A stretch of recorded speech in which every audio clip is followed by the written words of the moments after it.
Okay, thank you. Thank you and good evening, everyone, and welcome to the April 22nd, 2021 Planning Commission meeting. This is a special meeting and is being conducted utilizing teleconferencing and electronic means consistent with State of California Executive Order number 29-20, dated March 17th, 2020. We are conducting the meeting using the Zoom platform and streaming it live on the city website and broadcasting on Comcast Channel 15, as well as via the city YouTube channel. Public members had the opportunity to submit emails to city staff. A report of all written comments was distributed to Planning Commission members via email and posted to the city's website under documents received after published agenda. And with that, Ms. Chan, can we take the roll call?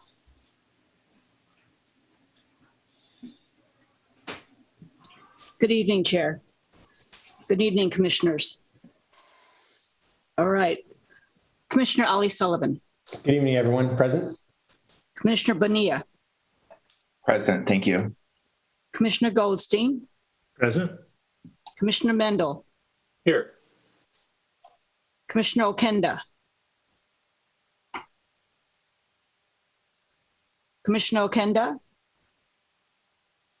I'll come back to Commissioner Okenda. Commissioner Stevens. Happy to be here. Chair Roche. Here. Thank you. Commissioner Okenda. All right. Thank you. Thank you, Ms. Chan.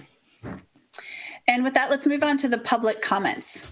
The public comment section provides an opportunity to address the Planning Commission on items not listed on the agenda.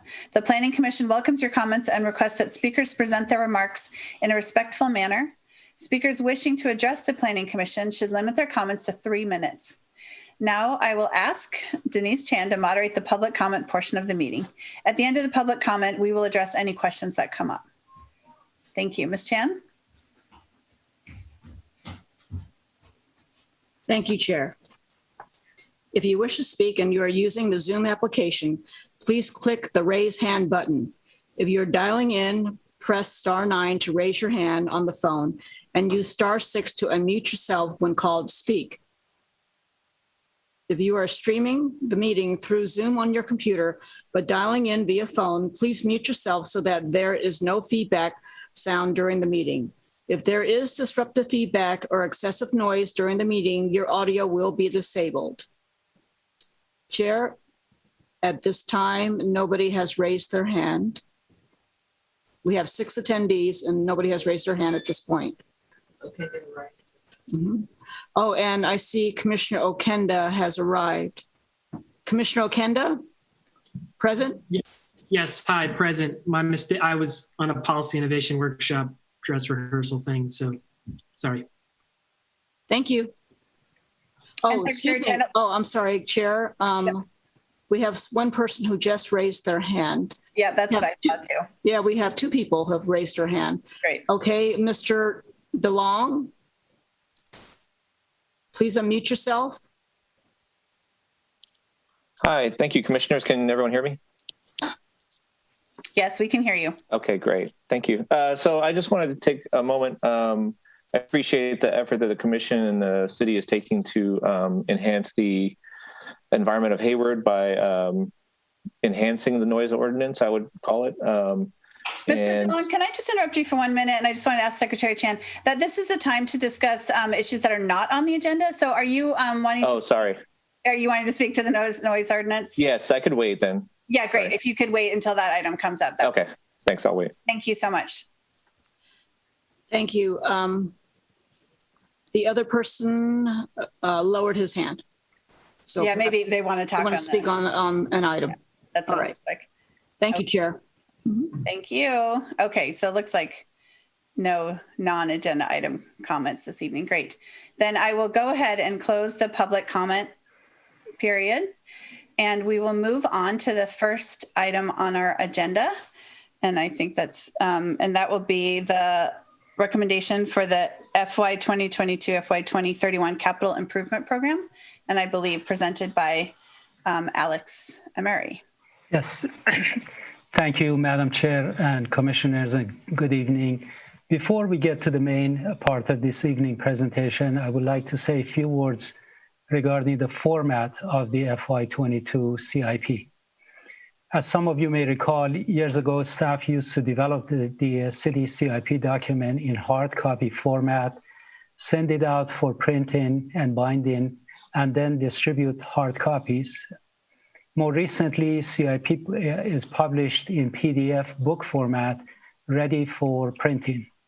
However, since the document is mainly accessed and used online, staff has experimented with developing the FY22 CIP in an online-friendly format.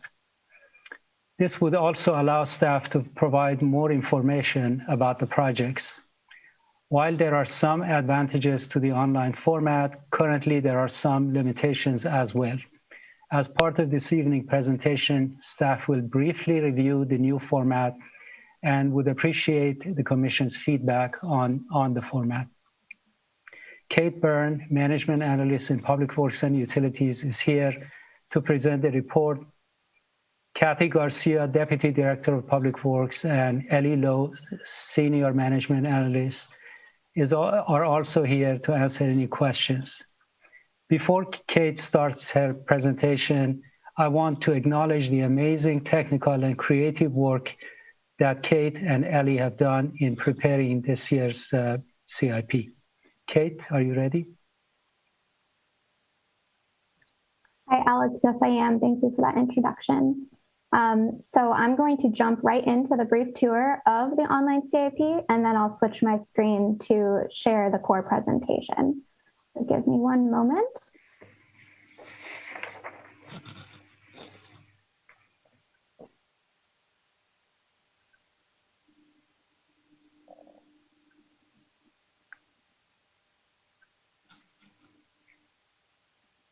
All right, can you see my internet browser? Yes.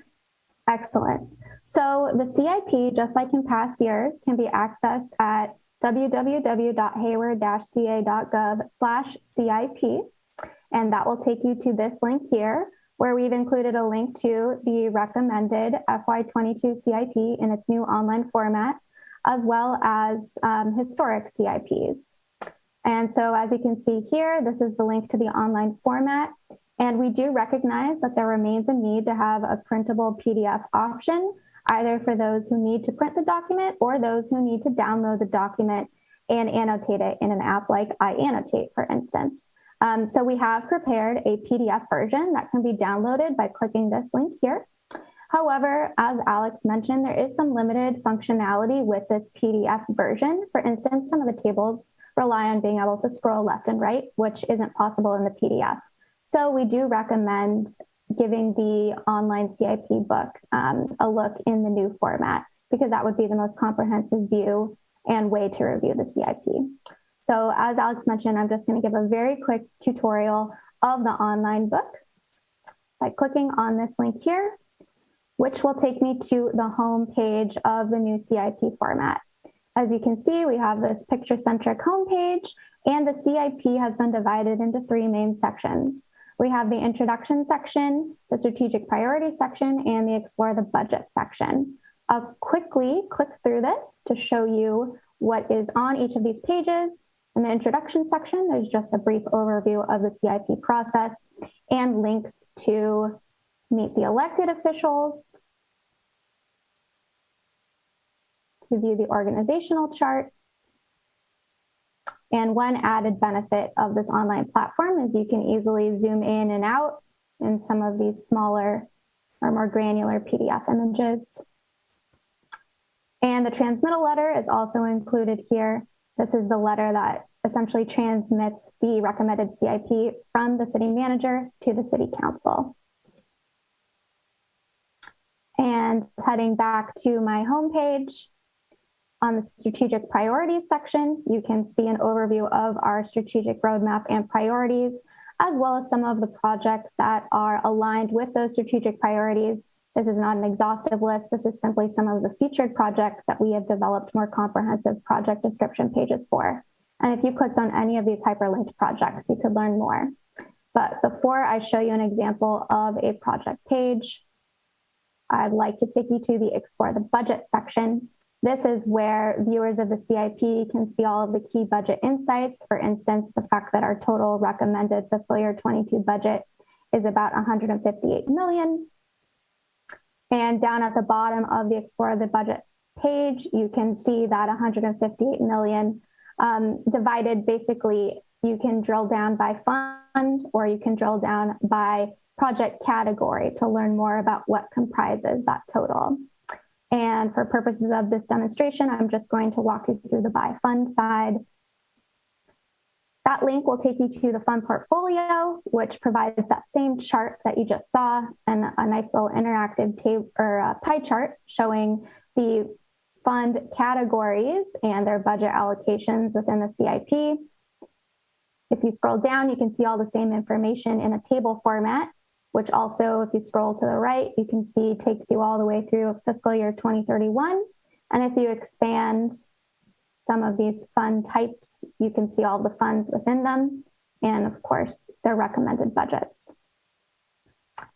And down beneath that, you can see a list of all of the funds within the CIP and a brief description about them. If you clicked on any of these hyperlinks, you would be able to see more information about the fund and the projects within them.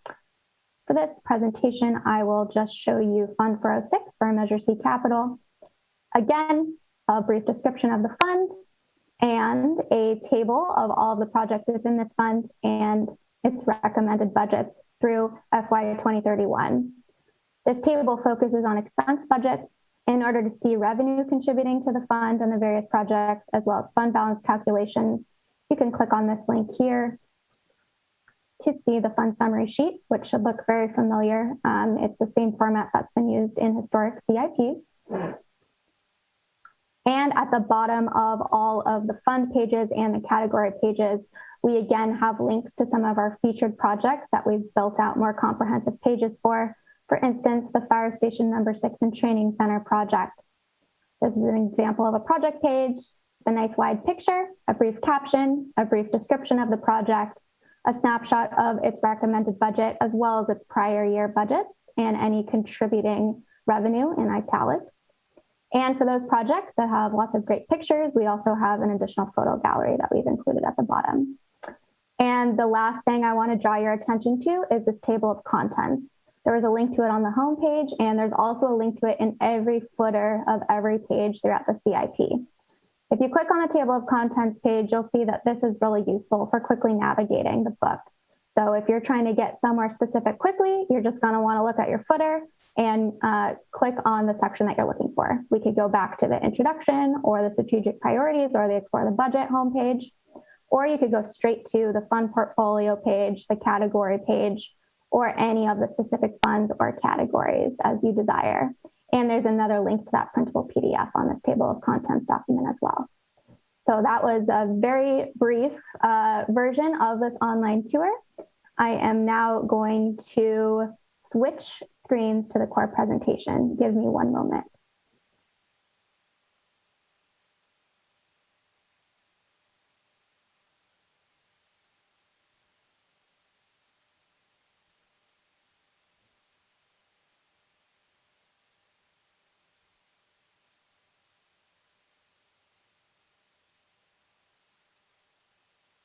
Yes. All right.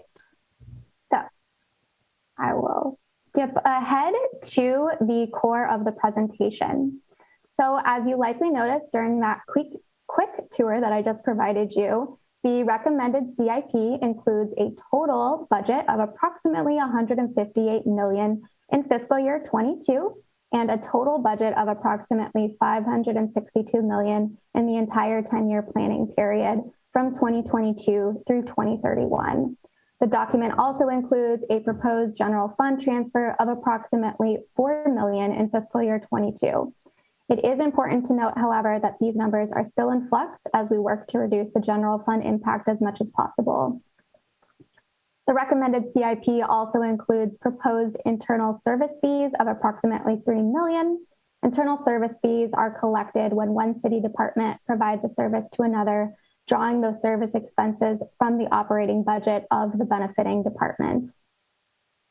Of the $158 million in recommended programming for the fiscal year 22 budget, as you can see above, two of the categories which would receive the largest portion of this budget are the sewer and water system categories in green and blue.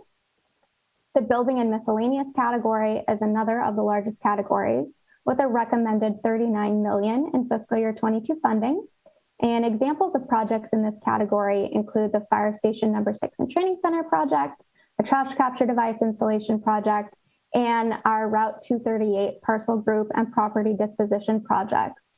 The livable neighborhoods category is another of the largest categories, which includes our traffic calming projects, our median landscaping projects like those in the Tennyson and Jackson corridors, the pedestrian and bicycle improvements, and our sidewalk projects, among some others. And of that same $158 million in recommended programming, the fund with the largest allocation of recommended budgets includes, again, our sewer and water system funds, as well as our Measure C Fund 406, which you'll see has a recommended budget of about $37 million. And that supports such major projects as, again, our Fire Station number 6 and Training Center. Our General Capital Projects Fund 405 is another major fund, which would receive about $25 million per the recommended CIP. This fund supports projects like La Vista Park and the South Hayward Youth and Family Center. I'll now be detailing some of the recommended CIP's major projects and their alignment with various elements in the general plan. The South Hayward Youth and Family Center, for instance, is aligned with the public facilities and services elements. The picture featured here is actually a rendering from the conceptual design phase of this project. The detailed design and construction phases are not yet funded. The WPCF, which is our water pollution control facility, Headworks Bar Screens project is another example of a project aligned with this element. The mobility general plan element is aligned with a number of projects, including our Mission Boulevard Phase 2 project, which was recently completed, and Phase 3, which is currently ongoing. Our Main Street Complete Street project, Sulphur Creek Airport project, and Old Highland Homeowners Association pavement program are other examples of projects aligned with this mobility element.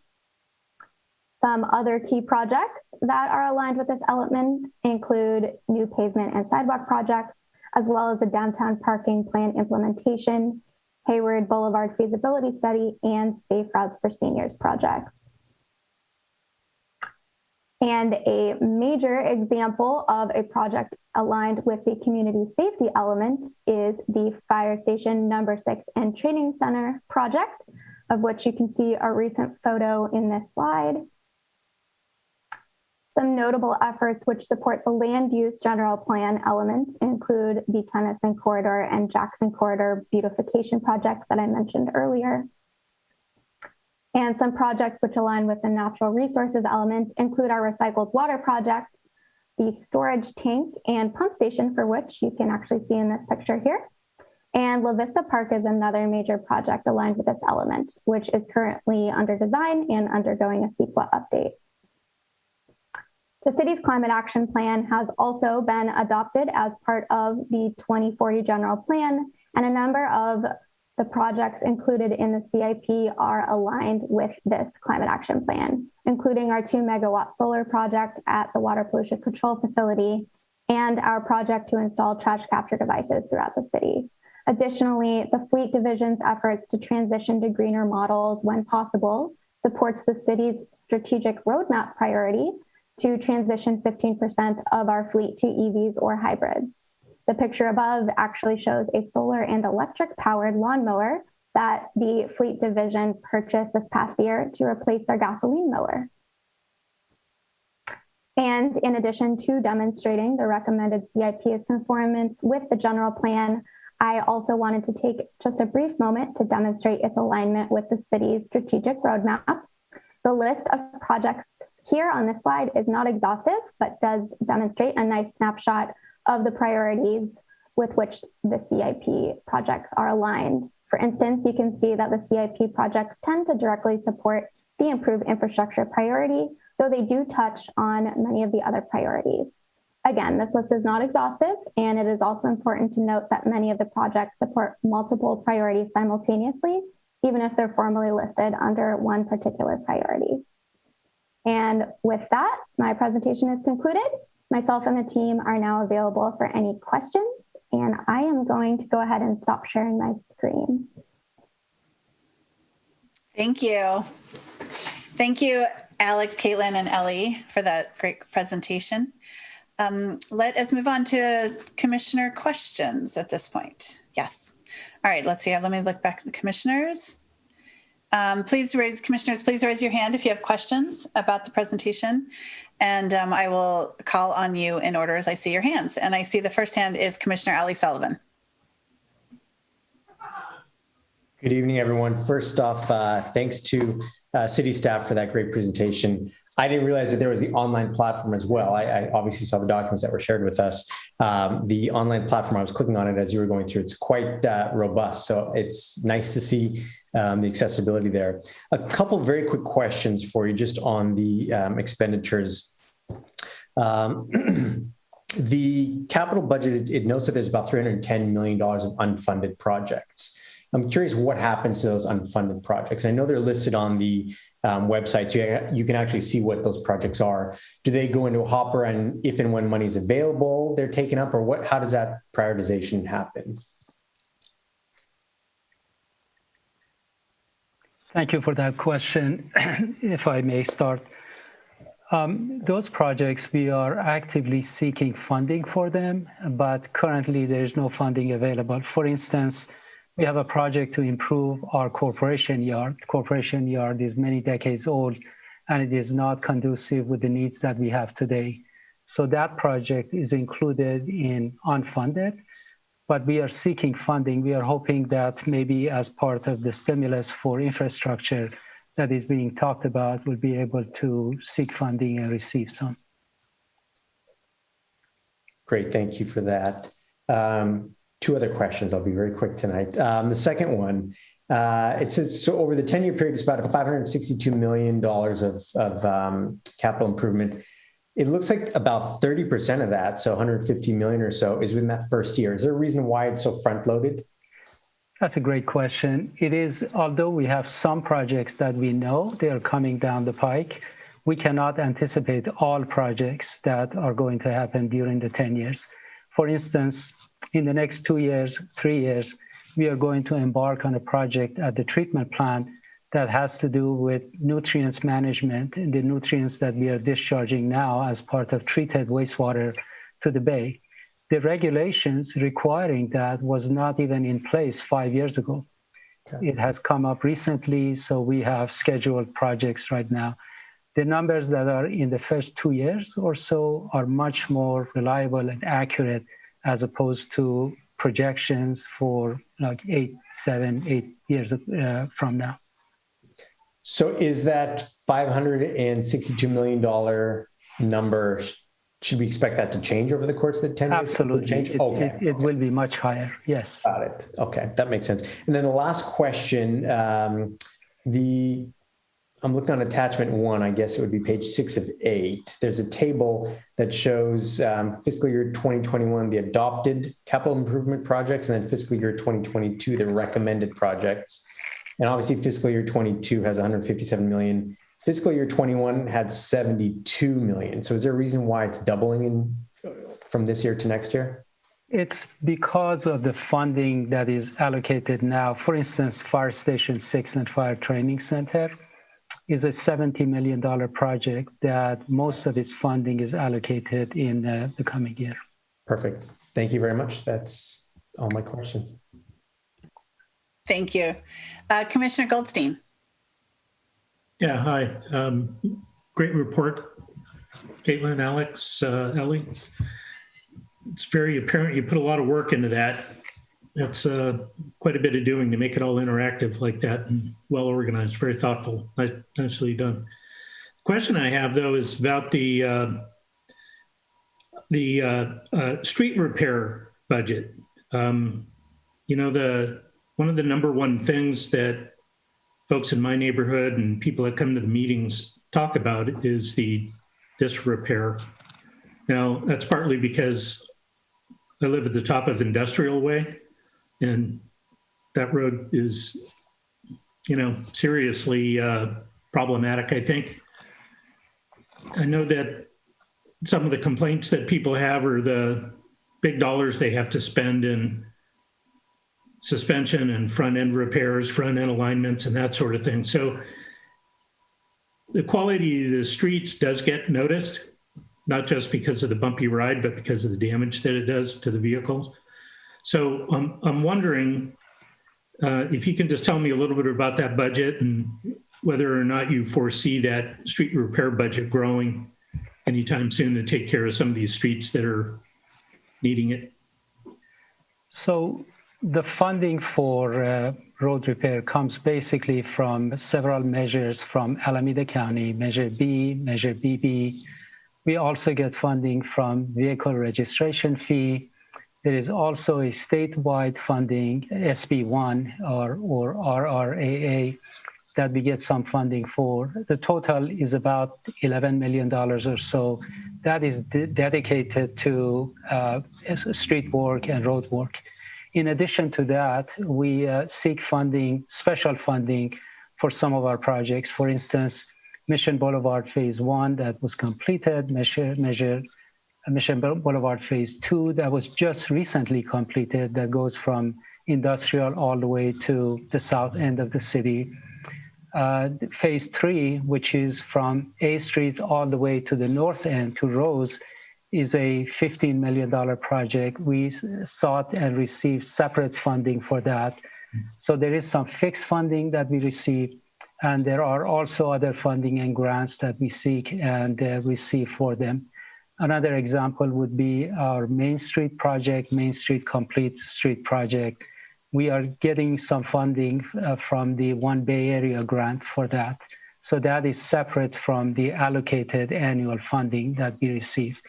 I know that our streets are in need of upkeep and rehab, but I can tell you that the condition of our streets are relatively good, not excellent, but relatively good compared to some of our other cities in Alameda County.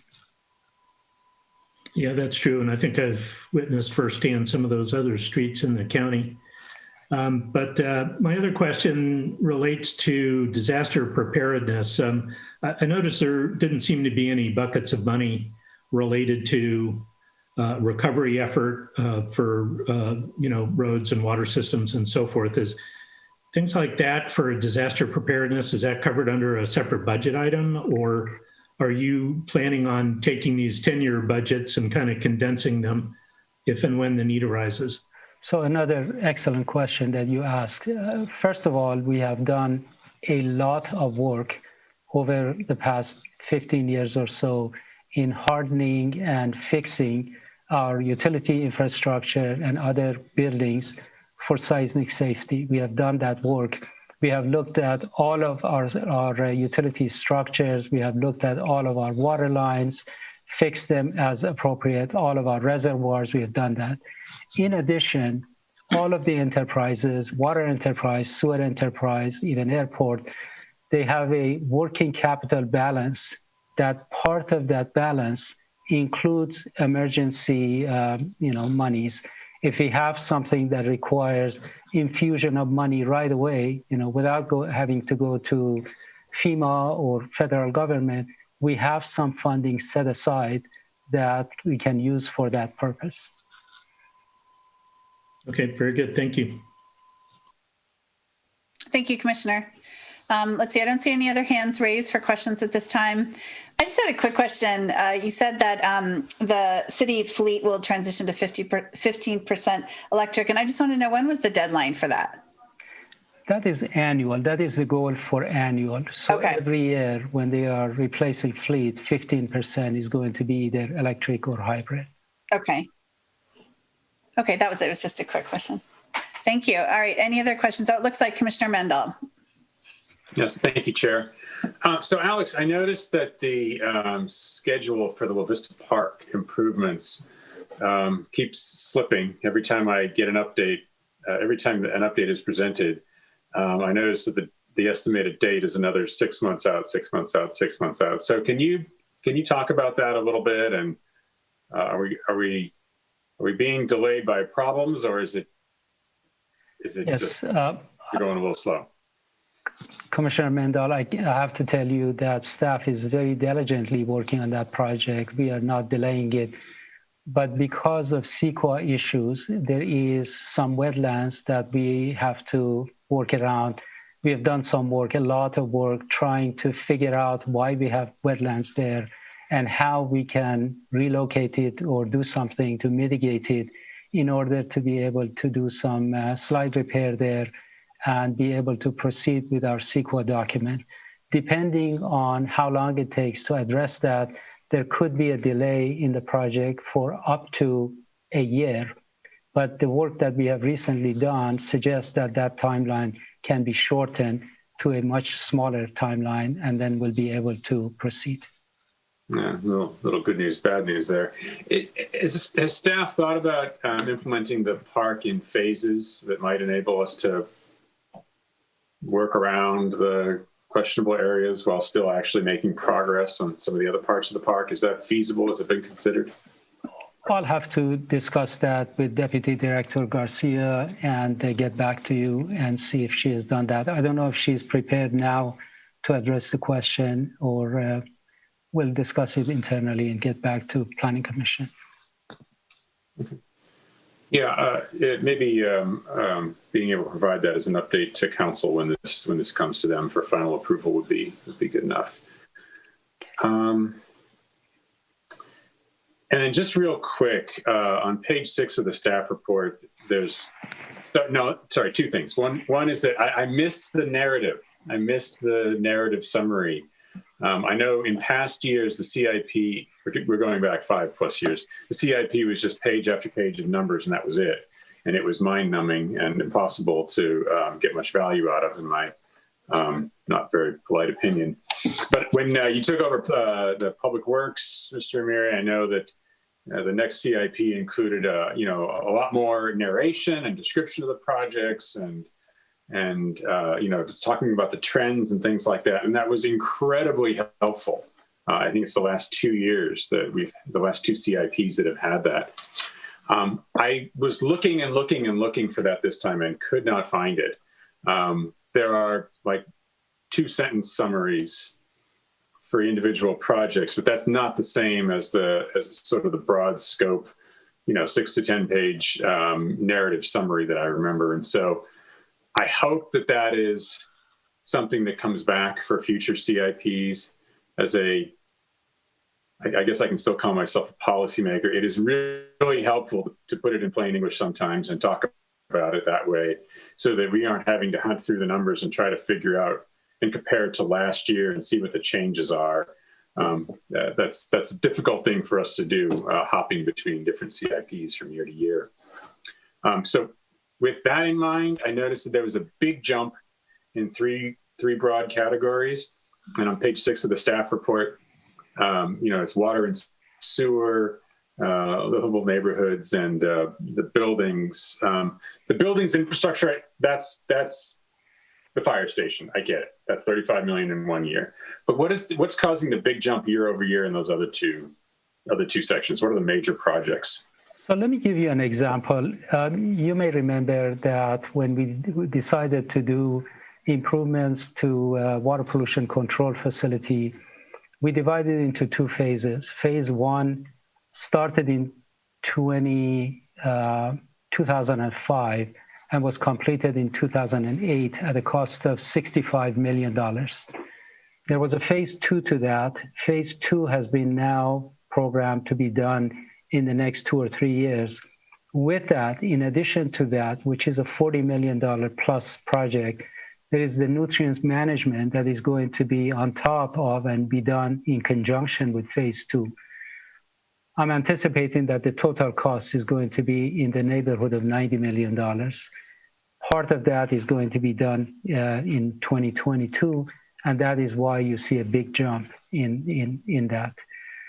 The other parts are related to the projects that we are doing on the recycled water system, and also the water system as far as the groundwater management goes, and the work that we'll have to do related to that. And then on the livable neighborhoods, I mean, Caitlin mentioned a bunch of projects. It sounded like sort of small projects, you know, a couple $1 million here, a couple million there, but there was a big jump. So is there one thing driving that, or is it just a little bit of a whole bunch of smaller projects? Kate, you want to take that? Sure, I'm actually taking a look at it right now. Example of livable neighborhood projects. Mm-hmm. What's driving the year here is what I'm sort of. Sure. To give you a narrow question. Mm-hmm. So, you know, I'm just kind of looking. The livable neighborhoods category has a few subcategories within it, including our street trees / median landscaping subcategory, which is the largest category with about $3 million in recommended funding. And it is, like you described, really just a collection of, you know, smaller projects. Is Mission Boulevard Phase 3 part of livable neighborhoods?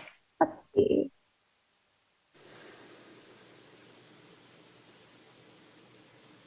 I do not see that Mission Boulevard is. However, La Vista Park is within livable neighborhoods category, as is the South Hayward Youth and Family Center. See, that's what I was hoping. I was hoping that it was because we were getting ready to really do a lot of work in La Vista Park, but then, as you said, that we're not. We're still in the planning phases, and so I was just trying to figure out where the money was going then. But the funding is available in case we can address the wetland issue quickly and move on with the construction. Okay. All right. That makes sense. Thank you. That's all. Thank you, Chair. Thank you, Commissioner. Let's see, do we have any other questions before we move on to the public comment? Nope. I don't see any other hands raised. Great. Then let us move on to the public comment period for this item. Secretary Chan, if you could moderate that.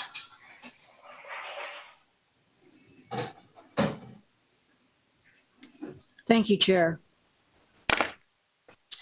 All right, so if you wish to speak and are using the Zoom application, please click the raise hand button. If you are dialing in, press *9 to raise your hand on the phone and use *6 to unmute yourself when called to speak. If you are streaming the meeting through Zoom on your computer, but dialing in via phone, please mute yourself so that there is no feedback sound during the meeting. If there is disruptive feedback or excessive noise during the meeting, your audio will be disabled. If anyone wishes to speak on this item, item number 1, the capital improvement project, please let us know. Chair, at this time we have 11 attendees, but nobody has indicated they wanted to speak on this item. Yeah, I see that. Maybe they're all waiting for our next item to speak. All right, I'm going to go ahead and close the public comment section for this item and move on to commissioner discussion for the item. And I will take commissioners' comments in order as I see hands. Anyone wish to speak at this point? No? Let's see, Commissioner Ali Sullivan. Yeah, just one comment that I had after looking over. It's actually very helpful to see pie charts because it visualizes where the money's going. And I noticed that really about half of the expenditure is what I would call things or more than half, are things that people won't see. It's things underground. It's the sewers, it's the water. And so you think about, when people are, as one of my fellow commissioners mentioned, is you're driving on the road and you see the potholes, or you see the nice medians like we now have on Mission Boulevard. The things that you can see are the things that really, I think, for a lot of folks, inform your opinion of a city. And the things that you can't see, while we're spending, tens of millions of dollars on sewers and water treatment, no one really sees that. You just appreciate the fact that you can open your faucet and get clean water. I think that might contribute to some of the thoughts around folks saying, well, the city's not spending their money properly. They're not upkeeping infrastructure. But, just wanted to note that so much of that money is literally going into the ground to things that we can't see. So while, you might not be getting the improvements that you'd like to get on your streets, the improvements are all benefiting us in one, way, shape, or form. So just thought that was interesting to note. That's the only comment that I had to make. Thank you. Any other commissioners want to speak at this point? Okay. Let's see. Commissioner Bonilla. The other thing I wanted to add is I really do appreciate the website too. I think it makes these projects a lot more digestible. I know that in years past, going through some of these reports, they're pretty long, but I think the interactiveness of the website works well. And I think that these are really good projects. So thanks, Alex, and thanks, Caitlin, for being here tonight and walking through this with us. Thank you, Commissioner. Anyone else? All right, I guess it's me. I also wanted to thank staff for this. I have to admit that this report every year is still a learning curve for me. It's so much information. I'm still trying to figure out where I can grab my arms around it. So I really appreciate the online portal and trying to make it more sort of digestible. I would like a search bar, just like a regular Google search bar, in that would be great too. And that table of contents page would be really great. But I thank you for all the hard work on this, and I am in support of moving forward with the recommendation. And with that, I will entertain motions on this item. Happy to move the item. I'll second. Great. So we have a motion to make the recommendation from Commissioner Kenda and a second by Commissioner Bonilla. Any discussion on the motion? Nope, with no discussion. Secretary Chan, can you call a vote on this item? Thank you, Chair. Commissioner Ali Sullivan.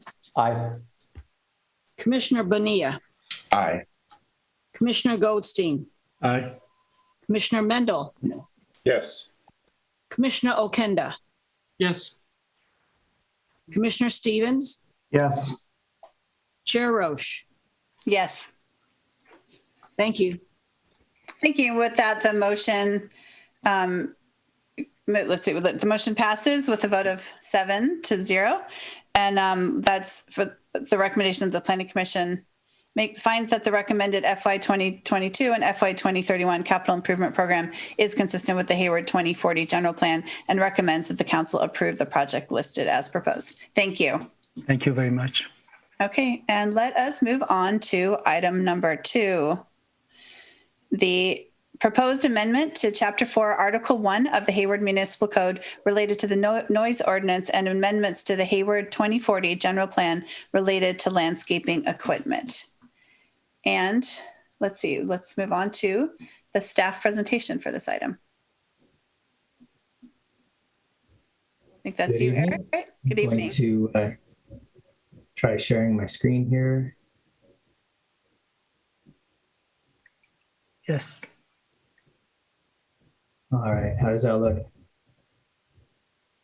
We're good? All right, Good. all right, thank you. All right. Good evening, Chair, members of the Commission, and community members. Staff is seeking the Commission's recommendation on draft amendments to the city's noise ordinance, as well as an amendment to one policy in the general plan that addresses noise and hours for landscaping. This item was brought to the Council Sustainability Committee last year in response to complaints from community members. The committee recommended changes in hours as well as restrictions on the use of gasoline-powered leaf blowers.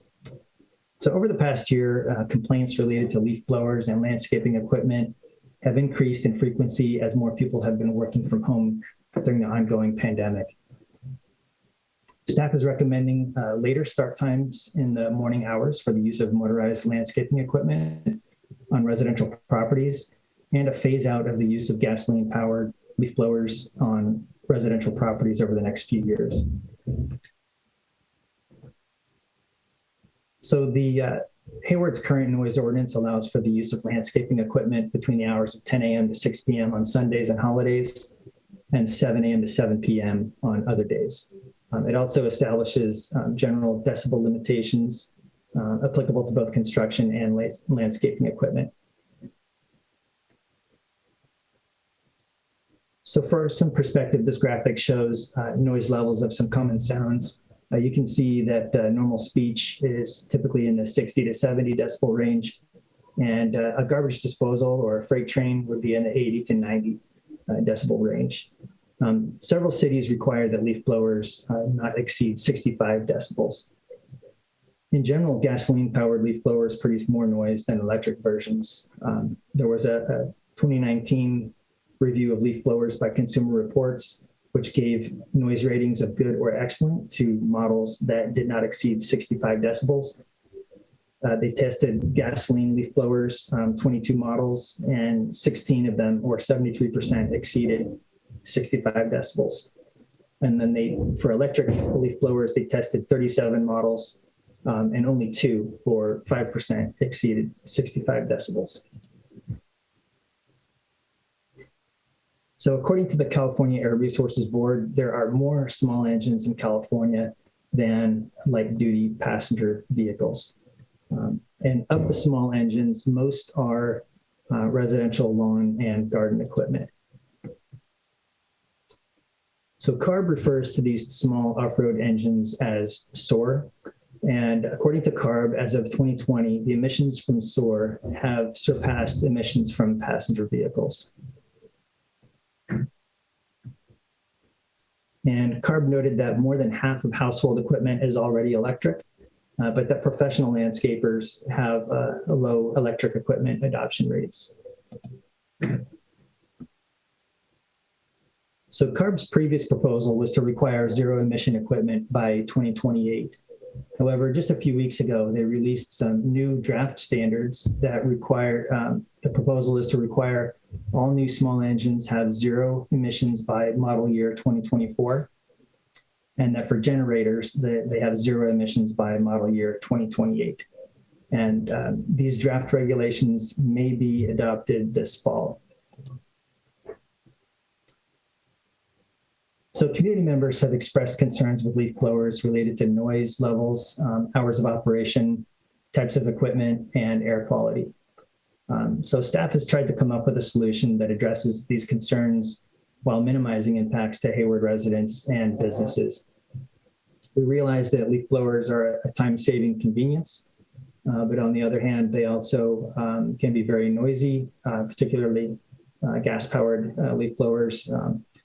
The gas-powered engines emit greenhouse gas emissions and other chemical pollutants, and all types of leaf blowers create particulate airborne matter.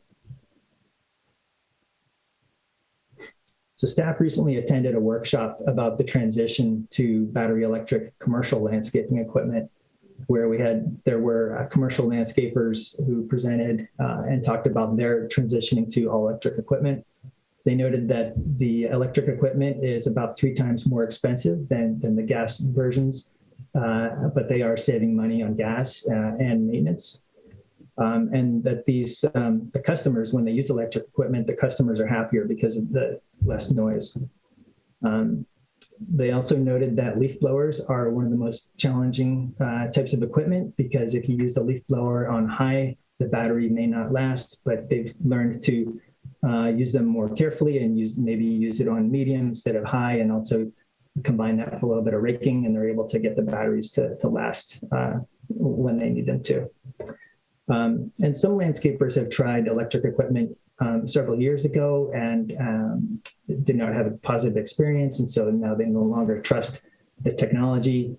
But we've heard from both manufacturers and retailers that the equipment has improved significantly in the last few years. And one manufacturer noted that as of March 2022, they plan to stop production of all gas-powered equipment. So the city of Hayward purchased, and you saw this a photo of this equipment in the previous presentation, but we've had this mower for about 5 months now. The day that I went out to observe it, the mower had already been used a few times without being charged, and it was still had about 24% battery life, and it worked fine. It has a lot of power. It also has a blower on the front of the unit to blow off the sidewalk. We are looking into getting a second mower, but are working on setting up the charging infrastructure that's needed at the courtyard for that. Our landscaping crews typically start work at 6:30 in the morning and often start using power equipment at 7 a.m. But they did note that they can abide by the later start times that are recommended when working near residential properties. Also, staff reached out to the school district and the Hayward Area Park and Recreation District. And while they are special districts and not necessarily bound by our noise ordinance, we did want to check to see if they could comply.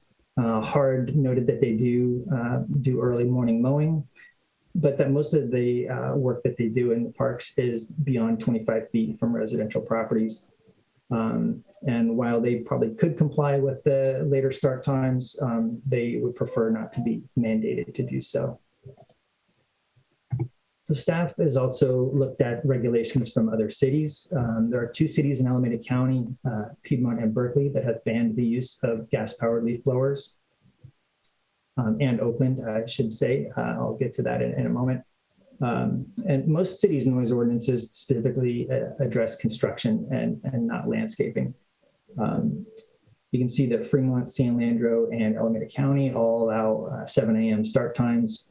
Union City and Pleasanton allow a start time of 8 a.m. In the city of, while Piedmont and Berkeley have had their ordinances in place for several decades, just last fall, Oakland adopted an ordinance prohibiting the use of any combustion-powered yard equipment. And they've defined that as leaf blowers and string trimmers.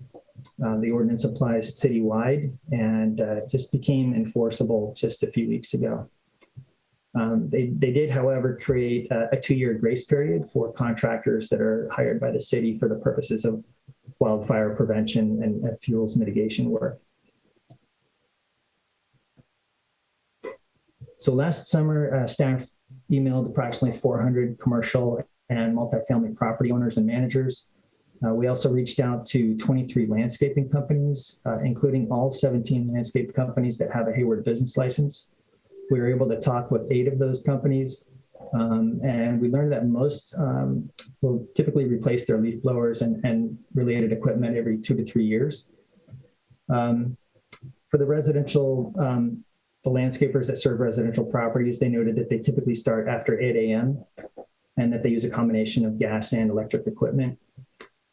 For the landscapers that serve commercial properties, they typically start earlier as they try to get the work done prior to the businesses opening up for the businesses that they serve.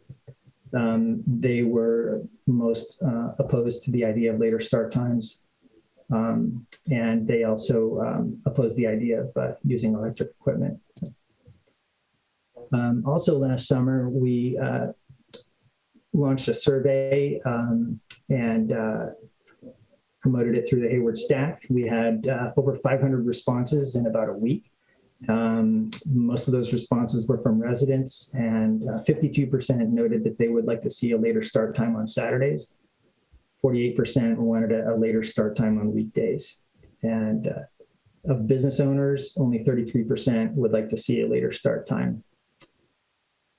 And there were, several comments in the survey, and many noted that professional landscapers are small businesses that are working hard just to make ends meet.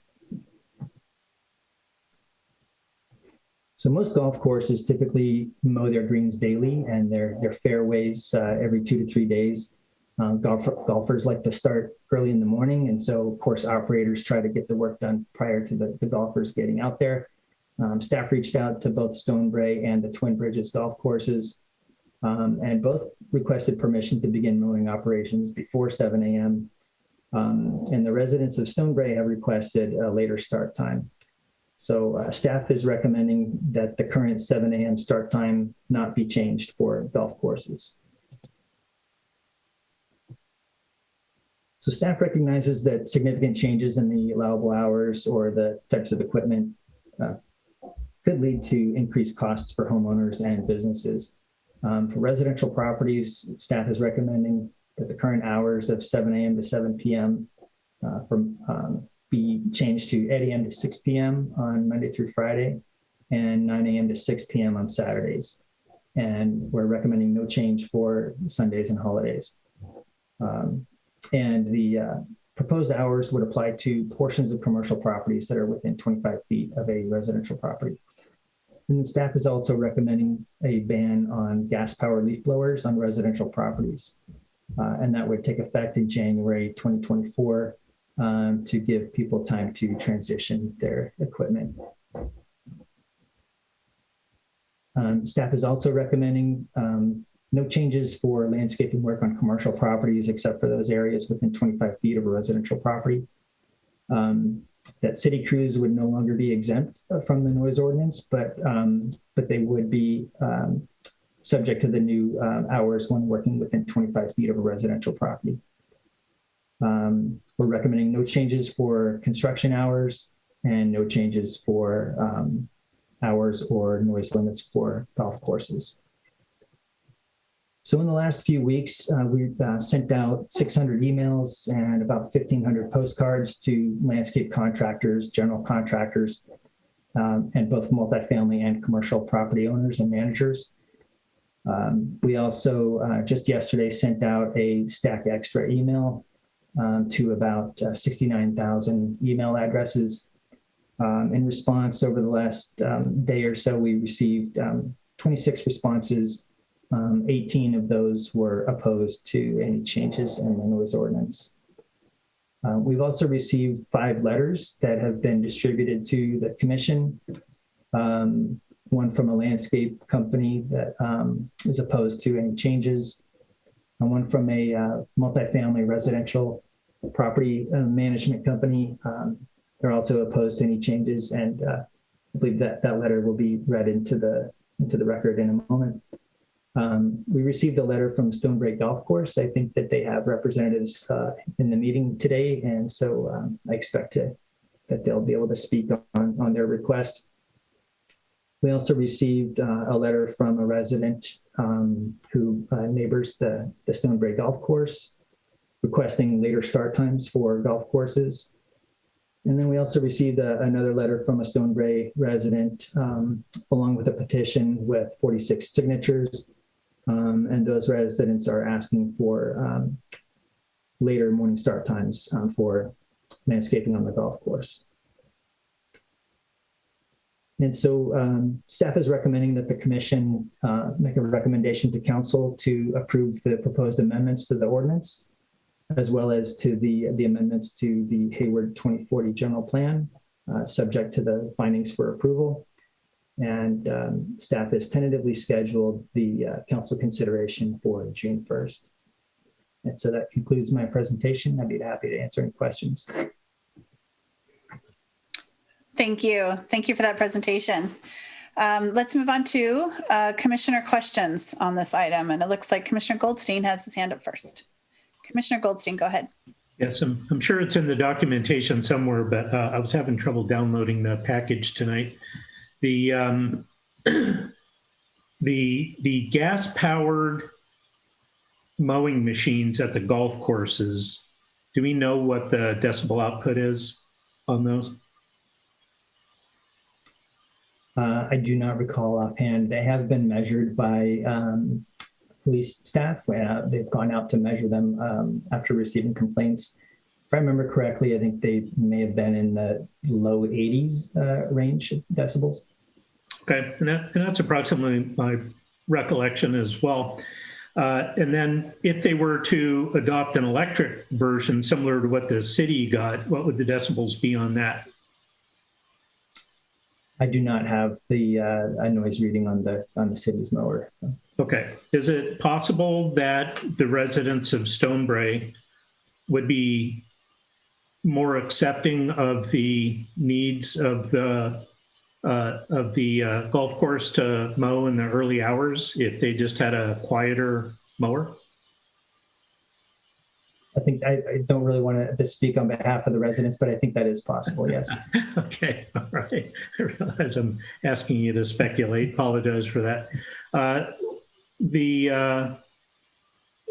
always thought it was kind of funny that people move into a neighborhood next to an airport or a golf course, and then they complain about the jets flying overhead and the golf balls flying in through the windows. And, I get it. You buy a house. Commissioner Goldstein, I just want to interrupt really quickly and just to remind you to save your comments and opinions for the next section until we can hear from the public. So Go ahead, continue. I just wanted you to keep it to questions. I had another question, but you threw me off, so I'll come back.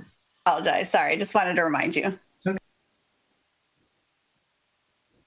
All right, go ahead and come back. If you think of it again, Commissioner Goldstein, just raise your hand again. I'm sorry I interrupted you. Okay, Commissioner Mendel. Thank you, Chair.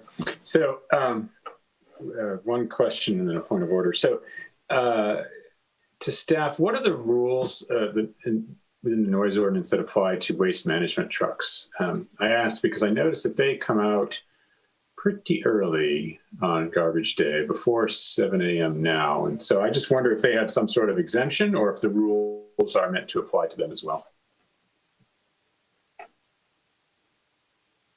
Yeah, you're muted, Eric. Thanks. There is an exemption in the ordinance for garbage trucks, and the contract we have with Waste Management says that they should start no earlier than 6 a.m. for in residential areas. Okay, well, they're following that. And then the point I wanted to make, you mentioned that you were going to read a letter into the record. It is informally city's policy not to do that. It's not to read letters aloud. If someone wants to comment aloud, they need to come to the meeting and speak. But the letters that were submitted are all part of the public record. We have all received them. They are available on the website, and that is typically sufficient for written records. So there's my point. Okay. Thank you, Chair. Thank you, Commissioner. And did somebody want to answer Commissioner Mendel's point about reading the letter into the record? Are we not going to do that and just leave that for public comment? I guess. I can address that. I mean, I think Commissioner Mendel is correct that that's not our policy. It is already part of the public record. It's submitted as part of the package and available online to the general public. So there's no need to read it in. I don't see any reason to break with that tradition, but I defer to the chair. Thank you. That sounds right to me too. I think we've all had a chance to take a look at what was in the public submittal. So thank you, Commissioner Mendel and City Attorney Brick for that. Okay, let's move on. The next person is Commissioner Kenda. Thanks. Yeah, my question is about, I have two questions. First, can you help me understand the exemption for city activities and how that fits into like the kind of the context and scheme of passing this ordinance? I imagine, a lot of the impetus, just for context for my question, a lot of the impetus here is that it's a complaint driven from residents. And if the city is still sort of contributing to that, why exempt from, not holding them to the same standards? And I'm just curious if you have a response to that, or how, how you've thought about that. Mm-hmm. So the current ordinance exempts city crews completely. And so what we're recommending is that the city landscape crews would no longer be exempt entirely. They would be subject to the same requirements that commercial landscapers are subject to when it comes to working either on or near residential properties. So if they're beyond 25 feet from a residential property, then they would be able to operate earlier in the morning. Okay, thanks. Yeah, I was like reading the provision and I just wasn't sure how that was kind of working itself out. My second question is about enforcement. So it's pretty clear that the enforcement doesn't necessarily require code enforcement officers to come out with a sound level meter. And I just wanted to, if you could describe, or someone from city staff could describe the actual process. My general understanding is that, a complaint comes out, a code enforcement officer shows up to the scene, and then there has to be 2 corroborating complainants before a citation could be issued under the ordinance. Does that apply only to the unreasonable noise section, or does that also apply to violations for combustion engine leaf blowers? That's a very specific in the weeds question. Yeah. So right now, noise complaints are handled by both code enforcement and police, and it really depends on who's available, whether it's a weekend or a weekday. But my understanding is that the police officers are the only ones that actually have the noise level meters. And my understanding is that typically a warning will be issued upon the first occurrence.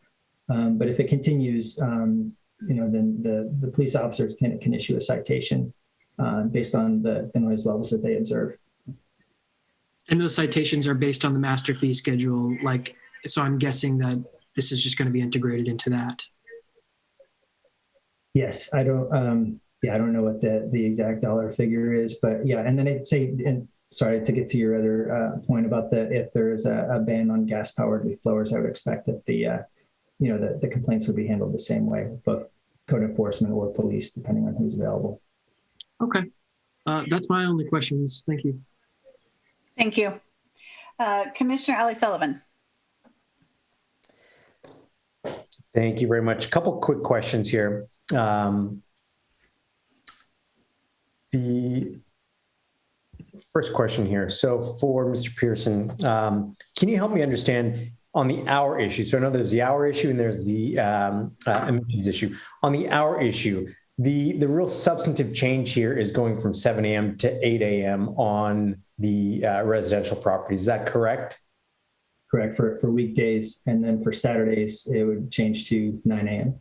Okay, perfect. On the technology front, I was not aware that there are electric leaf blowers and electric mowers. So that was news for me to see that. I was going to ask, what is a practical alternative if we were to outlaw these types of technologies? So suffice it to say, what you're saying is that there does exist a viable alternative that could be utilized to blow and to cut grass, correct?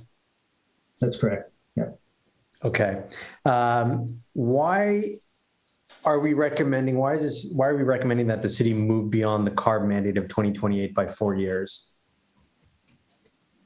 Well, it was a recommendation from the Council Sustainability Committee to implement a ban on the gas powered leaf blowers, sooner than the state mandate. So 2024 is the year that staff is recommending. And it seems rather aggressive to me. CARB in and of themselves are an aggressive agency, so it seems aggressive to be moving it forward by 4 years. Just curious on that, if there was any particular rationale for it other than saying we want to do better than CARB. If that's the case, there is no particular rationale for that. As far as for the city ordinance to be prior to the states, yeah, it's really just to do better. Exactly. Yeah.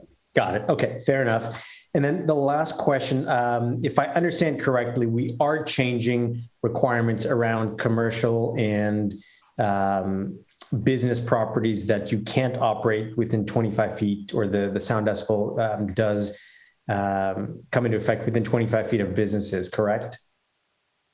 Right. There would be no changes for commercial properties, right? As long as they're more than 25 feet away from residential property. So I'm not sure if I understood the question. Well, I guess what I'm trying to get at, is there a reason why we're not imposing the same mandate on residential within 25 feet of a golf course? Oh, I'm sorry, for golf courses? Yeah. Really, I think we did not want to impose a new requirement on golf courses, given that they've been, in the practice of doing early morning landscaping for many years. It's an established operation, and yeah, just we were not confident that the golf courses could comply with a later start time. I guess what my concern there is I didn't see anything in the materials that that specified that golf courses wouldn't be able to meet this requirement. It was just that they didn't want to do it. And just because we've been doing something doesn't mean that we can't change it, similarly to how we're changing from gas powered to electric powered. So I'm just curious why we wouldn't. Sullivan, I would also counsel you that let's save opinions for the section after public comment. So, but continue with your questioning. Fair. And not opinion here. It's a question as to why, or if there's any rationale why we're not holding golf courses to that same requirement. I'd say it's mainly just that golfers expect to be able to start golfing early in the morning, and the practice is that to complete the landscaping work prior to the golfers getting out on the course.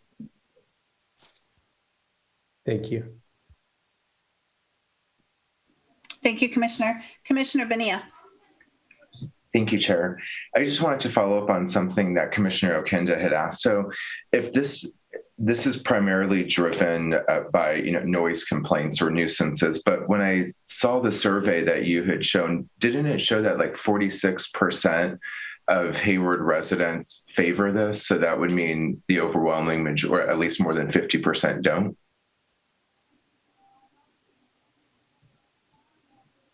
Yes, that's the. I'd say you're right about the survey. It is roughly half. Yeah, this was also it's 43% favor. So it just seems like the favorability of that even gets lower. I just wanted to confirm that I was reading that right within the right context. Right. Yeah, and so for businesses, again, yeah, there's very little support for any changes, and so that's one reason why we're not recommending any significant change for landscaping operations on commercial properties. For residential, part of it is the community input, and as well as the input that we've received from the Sustainability Committee. And then following up on a question Commissioner Ali Sullivan had asked, as it relates to these alternatives, this and our aggressive kind of push to go to exceed the state requirement of 2028 to 2024, the rough cost differential between what's being used now, like the gas stuff versus the electric is roughly like 3 times the cost, right? Is that what I heard you say too?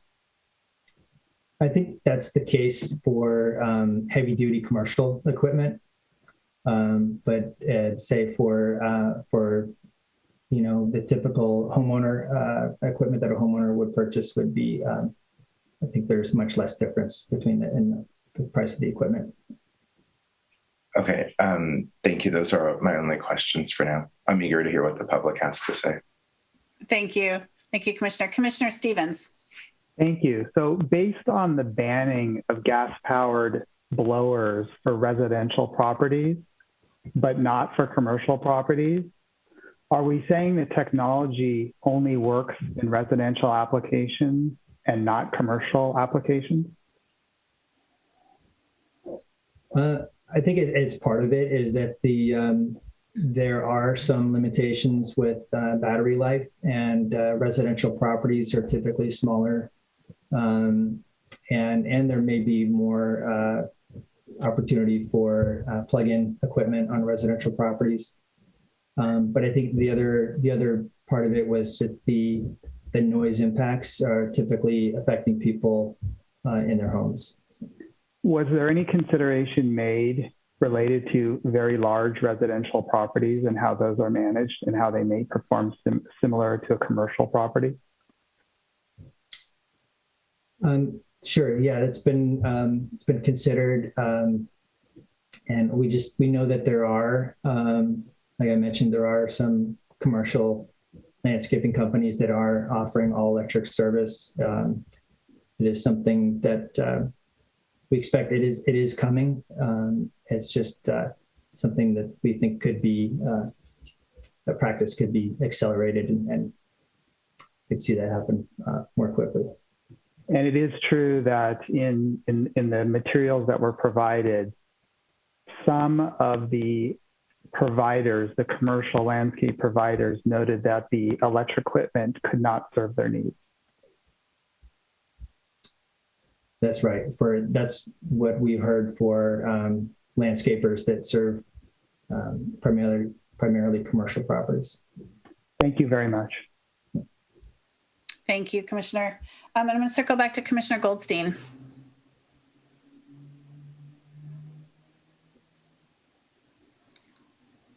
Thank you, Chair. I promise I'll limit my windbagging. The time restrictions are entirely applied to leaf blowers and other powered landscaping equipment. Is that how I'm supposed to understand this?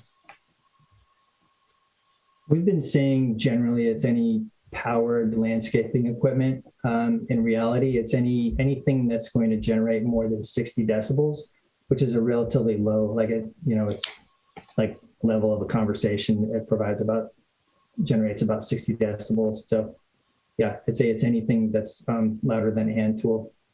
Okay, all right. That's okay, all right, very good. So theoretically, if there were a piece of equipment that a landscaper could use that was within that range, they'd be okay to use that during, right? That wouldn't be prohibited anymore. If they can find something that's quieter than 60 decibels, then I'd say yeah, the hours really would not matter. Okay, good, very good. Did the professional landscapers give you any rationale why they felt they couldn't find equipment that would be suitable? No, nothing specific. My sense is that they've tried electric equipment in the past. How recently, I don't know. Okay. All right, very good, thanks. Thank you. All right, I still see some hands up. Commissioner Mendel, did you have more questions? Yeah, a follow-up to Commissioner Bonilla's question about the survey results. Were those results a scientific survey? No, it was a Survey Monkey that was sent out through the stack email. So. Right, so it wouldn't be appropriate for us to assume that that was a representative sample and that it was, representing accurately, how the population of Hayward feels. It's just a matter of the 535 people who were interested enough in this to respond. It's sort of capturing what they think, right? Right. Yeah. For example, we did not hire a firm to do a scientific survey. Fair enough. And then, see, I'm old enough to remember that those gas-powered leaf blowers did not always exist. I don't know if as part of preparing this report, you got any sense of when they were invented and became common. I want to think it was like 30 or 40 years ago, and before that, people just used brooms and rakes. Is that sound about right? I think it may have been late 70s when they kind of became more popular. Okay. Not in the poor neighborhood of South Boston where I grew up, but okay. All right. Thank you. That's all, Chair. Thank you. I still see hands up by Commissioner Ali Sullivan. Yeah, very quickly, just to follow up on what Commissioner Goldstein mentioned, to clarify, Mr. Pearson, the prohibition on the leaf blowers is just for residential properties, correct? That is correct. Okay. So gas power can be used commercial or on golf courses. Right. And then they would be subject to the state regulations once those kick in. Right? Yeah. Okay. Perfect. Thanks. And Commissioner Bonilla, did you have more question? Another question? No. Okay. You just had your hand up.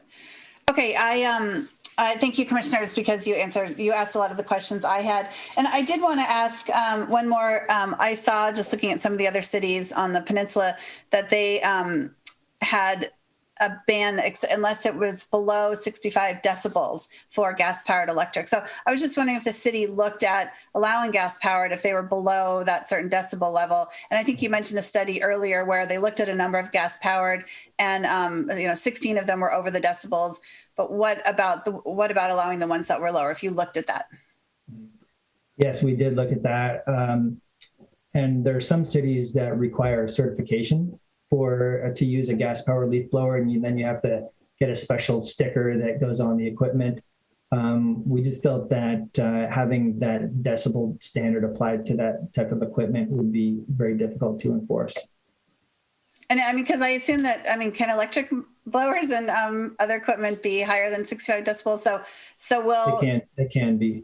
So it won't necessarily solve the decibel problem if we just say all electric, because some of this, and I would think, especially if they're going to develop, professional equipment that might go higher, right? So that will just be something we'll deal with in the future. Is that right?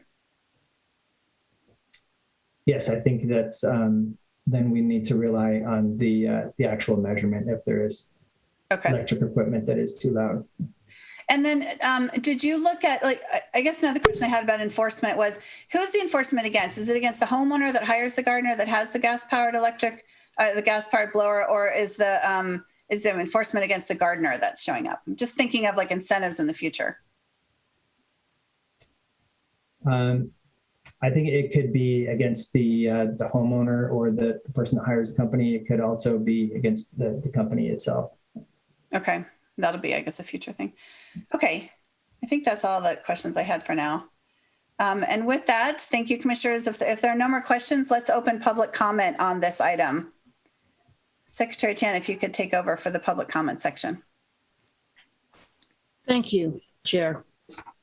If you wish to speak on this item and you are using the Zoom application, please click the raise hand button. If you are dialing in, press *9 to raise your hand on the phone and use *6 to unmute yourself when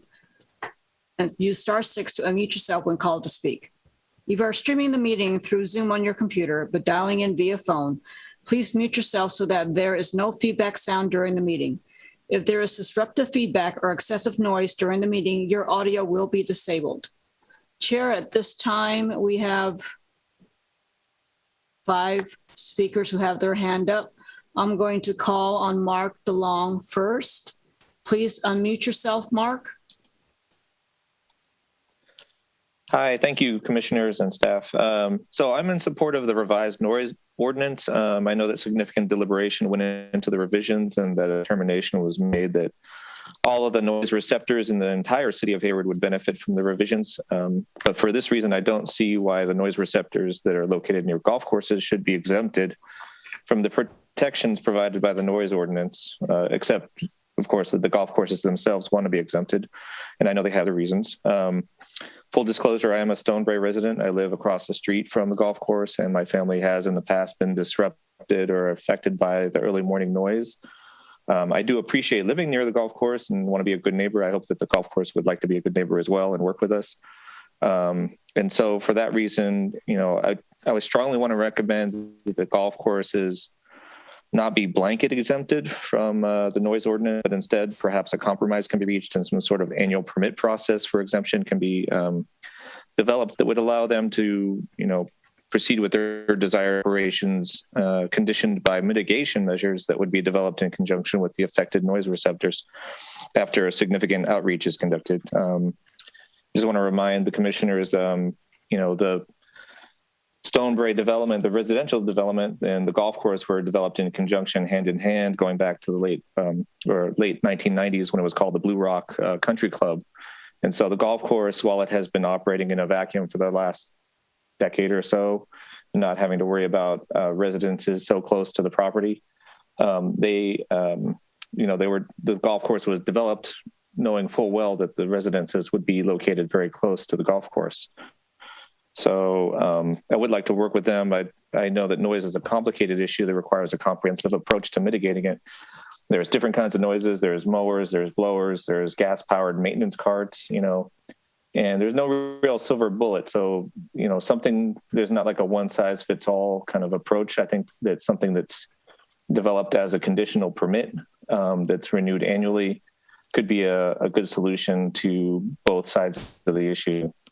And, things like, there's all kinds of noises. Some noises are, like sustained mower noises might be less disruptive than sharp metallic tools banging around in a metallic toolbox as the golf cart is driving down the cart path.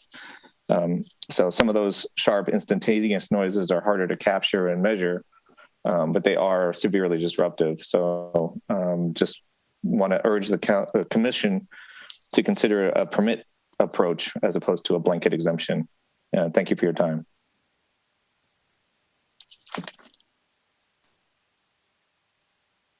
Thank you. Mr. DeLong, please mute yourself. Okay, I'm going to call on Gabriel Hernandez. Please unmute yourself, Gabriel. Okay, my name is Gabriel Hernandez. I've lived and worked in Hayward and around for probably about 4 decades now. I've been doing yard work since 1983. I've had up to 50 yards in a lot of different cities to currently about 10 different yards, family homes and stuff. When I ran the day labor center for over a decade, also generated a number of jobs and work for the day laborers in Hayward. I think in terms, we have to look at it from the perspective of the workers too. Starting later, I work earlier because, again, when it's hotter during the middle of the day, you want to get done earlier, and the conditions of working, later, it's not good for the workers. Also, if you are going to ban the blowers, there should be some kind of a process when they go to electric cars in 2055 or 35 or whatever. They're not going to just tell everybody, okay, turn in your gas cars. So allow us to be able to use the machines until we can't use them no more, whether we certify them or figure out some way to do that. And then I also think there should be some process for an exemption in terms of, if the decibels are below, the sound issue. Also, I think, companies like the East Bay Lawnmower on A Street are going to be impacted by this, and I'm hoping they were contacted, and I know that the city brings their equipment there all the time. And then also, what's the the environmental footprint of the mining for the batteries that are being made, the disposal of the batteries, the recycling of the batteries, compare that to gas and all of that. And no one talks about the impact on indigenous lands. So what's the environmental impact of battery operated stuff, and where are you going to put all this stuff when you need to dispose of it? What's the environment? Where are those studies to compare that? I'd like to see those. I have yet to see what they do with these batteries and things of that sort, because they have to mine the ground to make the materials to build the batteries. So I just think there's a lot of things that you have to take a look at.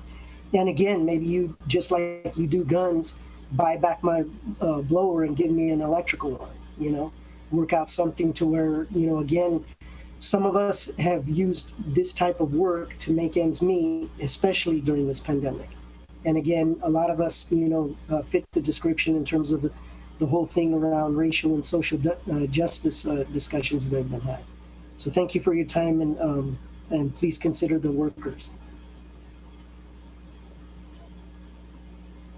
Thank you, Gabriel. If you could mute yourself. Okay, so the next person to speak, I have Stonebray resident. Please unmute yourself.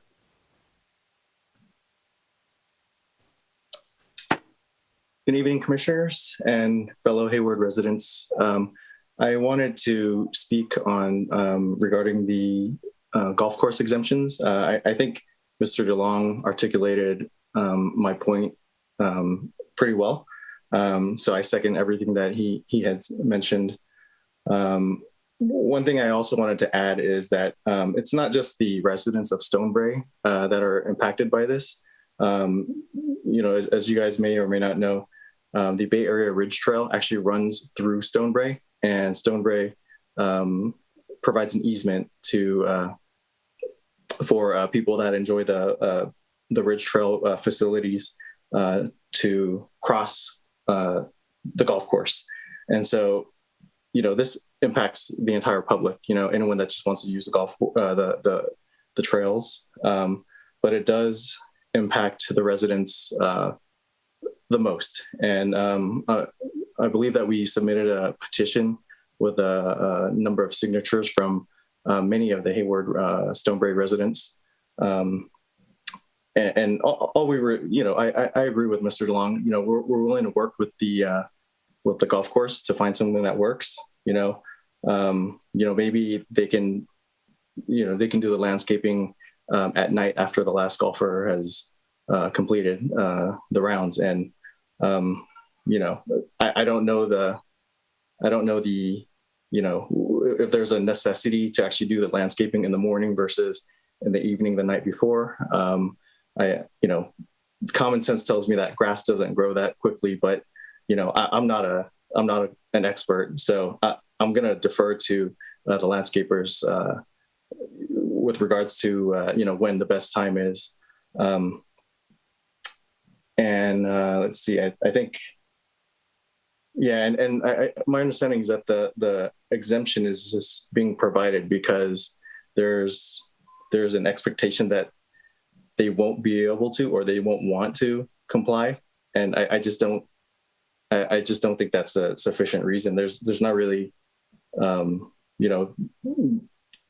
anytime you introduce new practices, people are going to have to adapt. And just a resistance to adapting I don't see that as a grounds to provide an exemption. And I think that's all I have to say. So I appreciate your time. Thank you.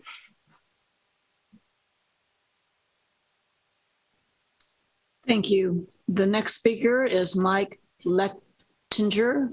Please unmute yourself, Mike.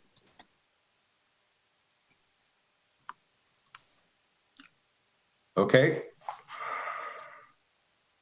Can you hear me? Yes, we can, Mike. Go ahead. Okay, thank you. Good evening. I'm Mike Lettinger from the Stonebrae Development Team. I'm here together with my colleague, Joanna Callenbach, who's also available online if we need her. We want to thank the commissioners, especially the city staff, for their time, insights, and consideration of our suggested technical amendment to the noise ordinance. We're here primarily to answer any questions you might have. The existing noise ordinance allows for city-approved variations and exceptions from the noise limits in planned developments, such as Stonebrae. And this concept is continued in the city proposed amendments. We have offered a further amendment for the Commission's consideration based on the history of Stonebrae to clarify how such exceptions may be approved by the city. Stonebrae has been built out as it was originally conceived in 1998 with our golf course surrounding the homes. And for about 150 of those homes, the backyard and the golf course back up to each other and touch each other. This design has some wonderful advantages. Some homes have unlimited views to Mount Diablo or across the bay and have direct access to thousands of acres of preserved open space. But as we knew it would occur, living along the golf course also means living with the daily impacts from golf balls, irrigation spray into your yard, and noise from early morning mowing. As a result, our project approvals require that these impacts be disclosed before you are locked into buying. And every homeowner who chose to move into our community agrees to become a member of the Stonebrae HOA and accept golf impacts under the HOA-administered covenants, conditions, and restrictions. The city reviewed and approved these documents and incorporated these disclosures and agreements in 2005 prior to the recordation of our first map. This relationship between the homes and the golf course has existed for well more than a decade without complaint or question. The reason purchasers of the newest homes in the community have objected to the noise impact of the early morning golf course mowing. As we've told city staff, we and the HOA are prepared to meet with any of these homeowners and to further consider ways to moderate these impacts. In addition, we've already taken action by reducing the area that is mowed in the morning and remove the loudest equipment from our early morning mowing. We can rotate the daily order of early morning noise so that all homeowners are treated equally and similarly. And we've actively begun investigating and incorporating the use of substitute capable electrical equipment as it becomes available, which for many purposes of golf course maintenance, it does not yet exist. Thank you again for your time and consideration. We'll be happy to answer any questions.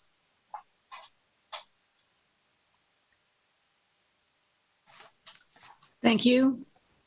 Mike, if you could mute yourself, please. Next speaker is Sarah. Sarah, please unmute yourself. Hi, good evening. My name is Sarah, and I am not a resident who lives near the golf course. I live near D Street. I'm here to speak in support of the amendment to the ordinance.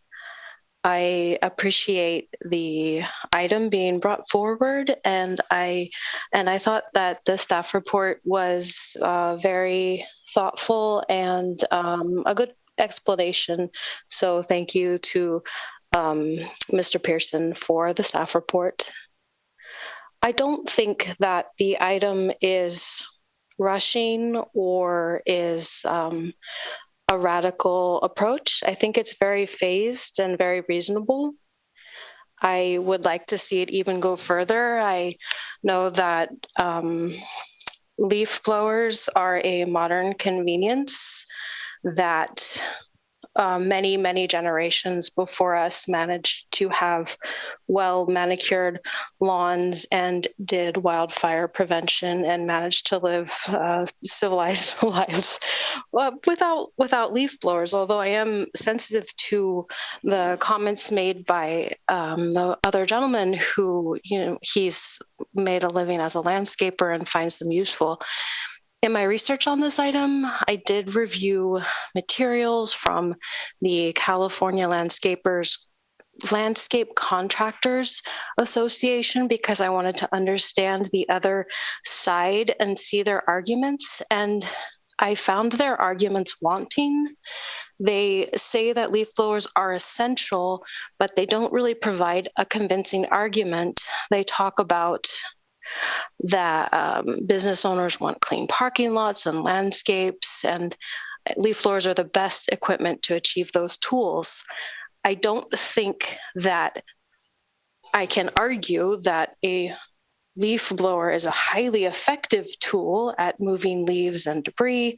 However, it comes at a cost with sound pollution, air pollution. There are physical effects on the worker from the vibrations and the exhaust. I don't really think they're good for anyone. And I'm really happy that you're considering the item tonight. Thank you for your time. I appreciate it. Thank you, Sarah. We have one more speaker. Chris, can you please unmute yourself? Good evening, everyone. Does everyone hear me? Yep. Good evening. Thank you. So my name is Chris. I am a Stone Bay resident. I do want to note that I know that there's nothing against the golf course. We 100% want the golf course field to function and do what they have to do as a business. So I just want to note that. I think one thing that I want to say is that I appreciate Commissioner Aiden's question on why is there exemption for the golf course. What we want is, I believe, is fairness. We want just to be fair. If the rest of the city of Hayward is able to have this change, then why can't homes by the golf course also have the same? And the reasons that are given that has been talked about already does not seem to be anything that's substantial, except for the fact that they can't do it. I also want to note, Commissioner Daniel stating his opinion on, it's living by golf course is like living by an airport. And I don't believe that's necessarily true. That is assuming that everyone knows how golf is ran, and that is not true. Not every resident or individual knows how a golf course is maintained. And lastly, about the CCNRs that the individual from Stonebray Golf Course was speaking to. The CCNRs do not specifically state when noise will occur. It is very general, and I know there's documentation on that, on what is said on there. So there is no documentation that stated when we moved into community last year in April that there would be consistent noise around 5:40 in the morning every day. So I just wanted to note those things. Thank you very much for everyone's time. That's all I have to say. Thank you, Chris. If you could, thank you. Okay, Chair? Yep, it looks like that's it. Right, Chair, I have a question. Sure. Right, so per Mr. Mendel made a point of order earlier, and I wanted to ask, I was asked to read this for the public record. So, Mr. City Attorney? I think, well, go ahead, Joe. I wanted to weigh in on that because we talked about it earlier. Right. Joe, I just want to be sure. Yeah, you don't have to read that into the record. Public record. Wants to. All right. Very good. Thank you. Thank you, Secretary Chan. With that, nobody else, we're good, Chair. Okay. Thank you. Thank you. I'm going to go ahead and close the public comment period. And thank you everyone who called in and spoke on this item tonight. And now I'm going to, with the public comment closed, I'll move on to commissioner discussion on the item and take comments in order as hands are raised. Would commissioners like to comment on this item? I don't think I see any hands yet. Okay. Commissioner Kenda. Hi. Yeah, so I'll just start by saying I think, I recognize that Hayward is a leading city in the transition to using clean and sort of green sustainable resources. And as a general position, I think I'm in favor of more aggressive actions to reduce various sources of fossil fuel emissions. And I think that's been abundantly made clear by the CARB presentation and Mr. Pearson's presentation that this is one way that we can do our part to further that work.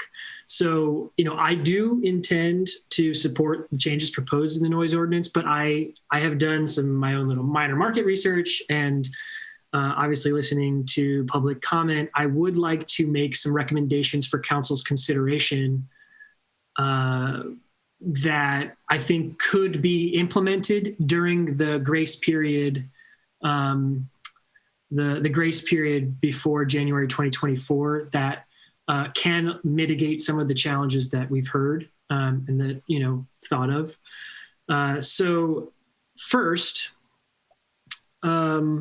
just looking at my notes here, I think the city or the council can consider investigating a process for allowing someone who's interested, say a landscape contractor, to do outreach to the city, to bring equipment in for measuring and potentially applying for some conditional permit should there be a measurement of like below the 65 decibels or in the instance of this kind of question that one of the public members, the members of the public said related to kind of the idea of grandfathering in certain things and maybe having a transition phase. I would recommend that during the grace period, council consider directing staff to investigate a process for like grandfathering in, potentially, and one thought comes to mind, a subsidy program that could be similar to like the replacement process that we have for grass into drought tolerant landscaping. There's like in that, some may know of programs that we have, but it's like a per square footage subsidy to kind of support that over time. Obviously, funding sources would have to be identified. Potentially, I don't know what the federal government is kind of doing, moving on this, or what may be available. But I think it's worth making this saying that for city council. So it's brought to their attention and it may be considered. And I'd say finally, it could be useful in the time before this makes to city council to do some minor market research on the cost impacts for local landscaping contractors specifically. I am concerned that, we are putting additional strain on those companies. I will say my own kind of, common sense finance logic here does suggest that overall savings, while, you might put additional funding down where an electric leaf blower may cost a little bit more, for example, and you might have to buy additional batteries for backup for sustained use. Over time, you do save money in the long run on gasoline and oil mixtures. And of course, a lot of the products that are on the market, again, to disclose, I have done my own individual research outside of this public hearing that is informing my opinion on this issue. I would say that, and the city could bring this information to council to provide some context on here. There are similar, powered models between electric and gas, similar, industrial backpack strength kind of leaf blowers. I think that analysis could be helpful for city council making a determination in this instance. I think that covers it. Those are my points. I hope they do make it into the minutes in the record, and I would like to see council consider those points.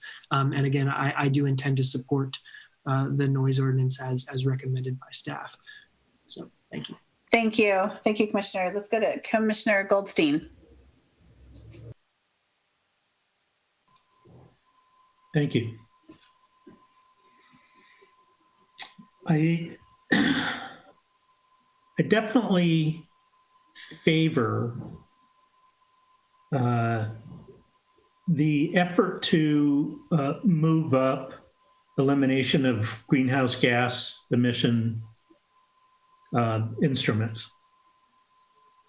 But I think there's, we're trading one environmental disaster for another.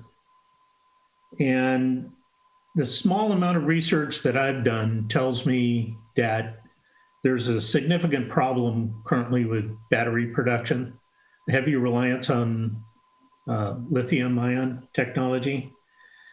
Maybe there's something different that's coming down the pike that won't have such an impact, but it disfavors third world countries to mine. And when the batteries are disposed of, those chemicals leach into the disposal area. And I think we might be really, arguing to replace, stall one disaster and, trading it with a different one. And I just want to raise that awareness. This is not, this decision shouldn't be done so cavalierly. It really needs some much greater study. The public speakers, Mr. DeLong and Chris and Sarah bring up some really great points. I feel I owe you an apology for making that comparison to living next to an airport.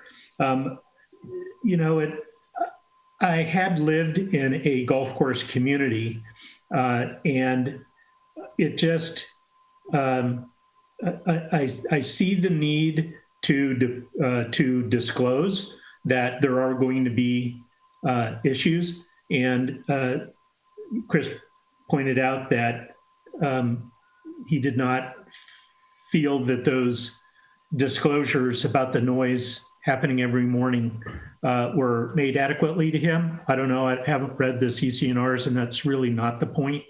The point is that every resident should have an opportunity to say, I want change in my community. Having said that, I do admire Mr. Letchinger's offer to continue to have open dialogue with Stoneberry residents. And I hope you folks will take him up on that offer, because it sounds like he's willing to make some concessions. And I think that's going to be important going forward. And for that reason, I do not favor a blanket exemption for our golf courses. I think we need to ask them to have dialogue with the community and work towards solutions, and not just kind of raise our hands and say, "Yeah, we're not going to touch it because you're a golf course." I wouldn't ever advise that for anybody, unless it was a public safety agency maybe, and we didn't have some alternative. But I would still advocate for having open dialogue. So I hope that part will continue. And then in terms of forced disposal of gas blowers, it's a really good economic concern that businesses or landscaper businesses are going to be concerned about that. It may be that they turn over their equipment every 2 years, and but at the same time, if they're careful and they operate their equipment and clean it and so forth, maybe it lasts 5 or 10 years. So do we really want to force the disposal of gas equipment, or do we want to say you have to meet the decibel requirements and we're not going to allow the sale of new gas equipment? So I think that might be a better strategy, and I would just ask the city to consider that. Thank you. Thank you. Commissioner Mendel. Thank you, Chair. So, public speakers, Gabriel, it's nice to hear from you, and thank you for bringing the workers' perspective. That's something I hadn't really thought about very much, so that was helpful. Sarah, your comments were great. To the Stonebury residents and operators, I appreciated the perspective that you shared with us. And full disclosure, I met today with Miss Callahan and Peralta representing the golf course to talk about some of the issues. And I got to ask some questions. So, I read this staff report, I think it was last Friday, and I woke up the next day, Saturday, I was woken up by a landscape company running a gas-powered motor during the early morning hours. Later that same day, I was visiting with some friends in my backyard and, practicing safe distancing during COVID. And we had to interrupt our conversation a couple times because of a gas-powered leaf blower being operated nearby. At its essence, a gas-powered leaf blower is a convenience, not a necessity. It's a convenience for one person that, while it is conveniencing that one person, inconveniences dozens or hundreds of people nearby.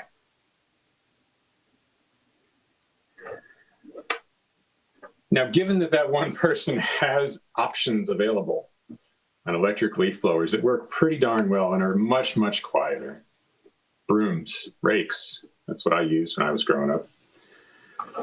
It seems really unreasonable to me, and frankly, very, very rude to inconvenience dozens or hundreds of people for the convenience of one person.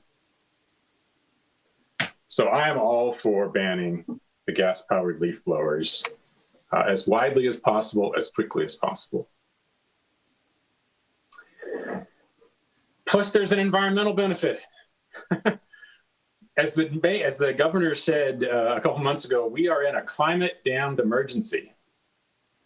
It is Earth Day today, and the president of this country just committed us to reducing our emissions by 50% in 10 years. That's going to require us to do some inconvenient things. Now, as using the chart from CARB, comparing leaf blowers to car emissions. Now, I drive it's a hybrid. It gets really good gas mileage. And I did some math.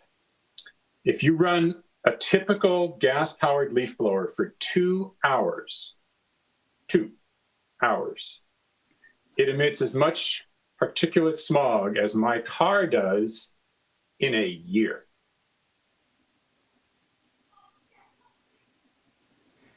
That is insane for a convenience when we are in the middle of a climate emergency that this city has declared, and this city has been, I'm so proud, a leader, a national and international leader in fighting climate change.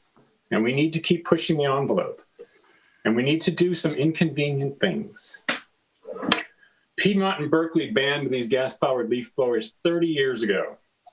I don't know if you've driven around Piedmont or Berkeley, but they aren't suffering from a rash of ugly lawns, right? Their lawns look just fine. Their landscapers have figured it out without these things for 30 years. So it's not like it can't be done. It's a convenience. The inconvenience is other and is part of burning our planet. To me, that is a no-brainer and an easy thing. And the only thing I don't like about the staff report is that we're waiting 3 years to ban them. I think we should accelerate that.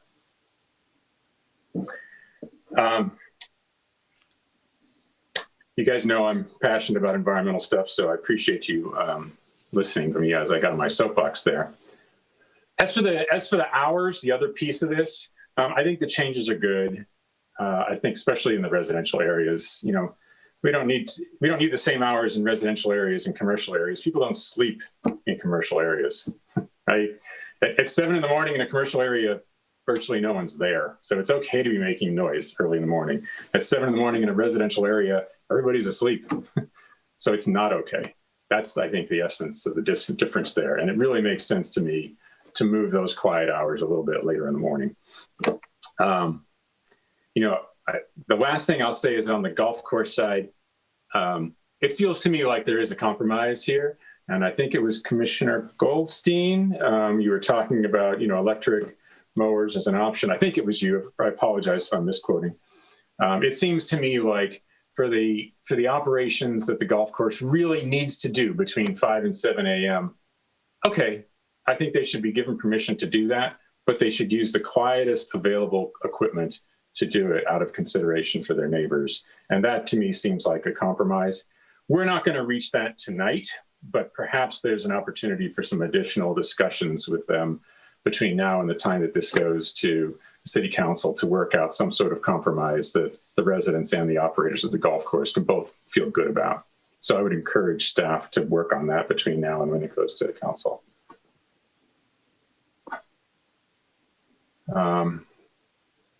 Yeah, I think I'll pause there. Thank you.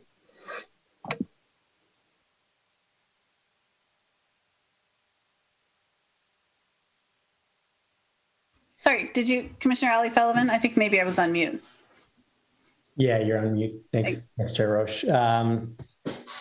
Appreciate all the comments from my fellow commissioners thus far. My first job when I was probably about 10 or 11 years old, I wanted some money and couldn't actually go out and work. And so what I decided to do was go around to the neighbors, and I at this point was living in the hills. I was not in the flatland, I was living in the hilly area. And I decided to start mowing lawns and didn't ask my dad. I just took his lawnmower, his edger, and his broom and started mowing lawns of neighbors around where my parents lived. The lawnmower was electric with a plug. The trimmer was electric with a plug. And then when I was done, I used a broom and I swept up the mess. And so as an 11-year-old, I was able to figure this out without using any gas-powered technology. And so I know that it is doable, especially at the residential level.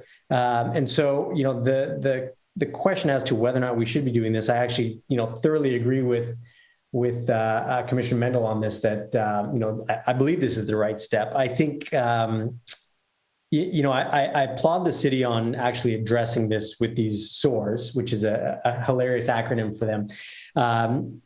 I had no idea the amount of emissions that were coming out of these small piece of technology. No clue whatsoever. I thought just a blower for a couple of minutes, what could it be doing? And to see the amount of greenhouse gas emissions that come out of these is just mind-blowingly shocking. And, I don't think there should be any debate here that climate change is real, that greenhouse gas emissions are affecting us and we need to do something and we need to address it head on. And so while I, questioned a little bit as to, going beyond the CARB deadline, it was less in opposition to it, more just trying to understand the background of it. And to that point, I'm very supportive and pleased to see that the city is taking an aggressive stance on this. And similarly to Commissioner Mendel, I'd almost ask, My only complaint would be why we're also not outlawing them for commercial uses, because I would almost say that, an individual using it at a residential site might use their blower for, 1 hour every 2 weeks, but the commercial use in commercial areas is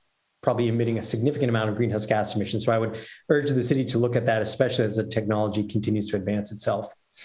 The final thought on the noise issue. So I think there's two issues. Obviously, there's the greenhouse gas emission issue. There's a noise issue. I'm very sympathetic to the concerns of the golf course residents. And the reason I can say that is because, again, as Commissioner Mendel mentioned, every Friday morning, I know at 6 a.m., I'm going to be woken up by waste management coming for 20 minutes in the back of my motor court, picking up garbage. It drives me crazy. And I wake up in a bad mood every Friday morning. So I know what that does when you're interrupted by sound, when you're trying to sleep.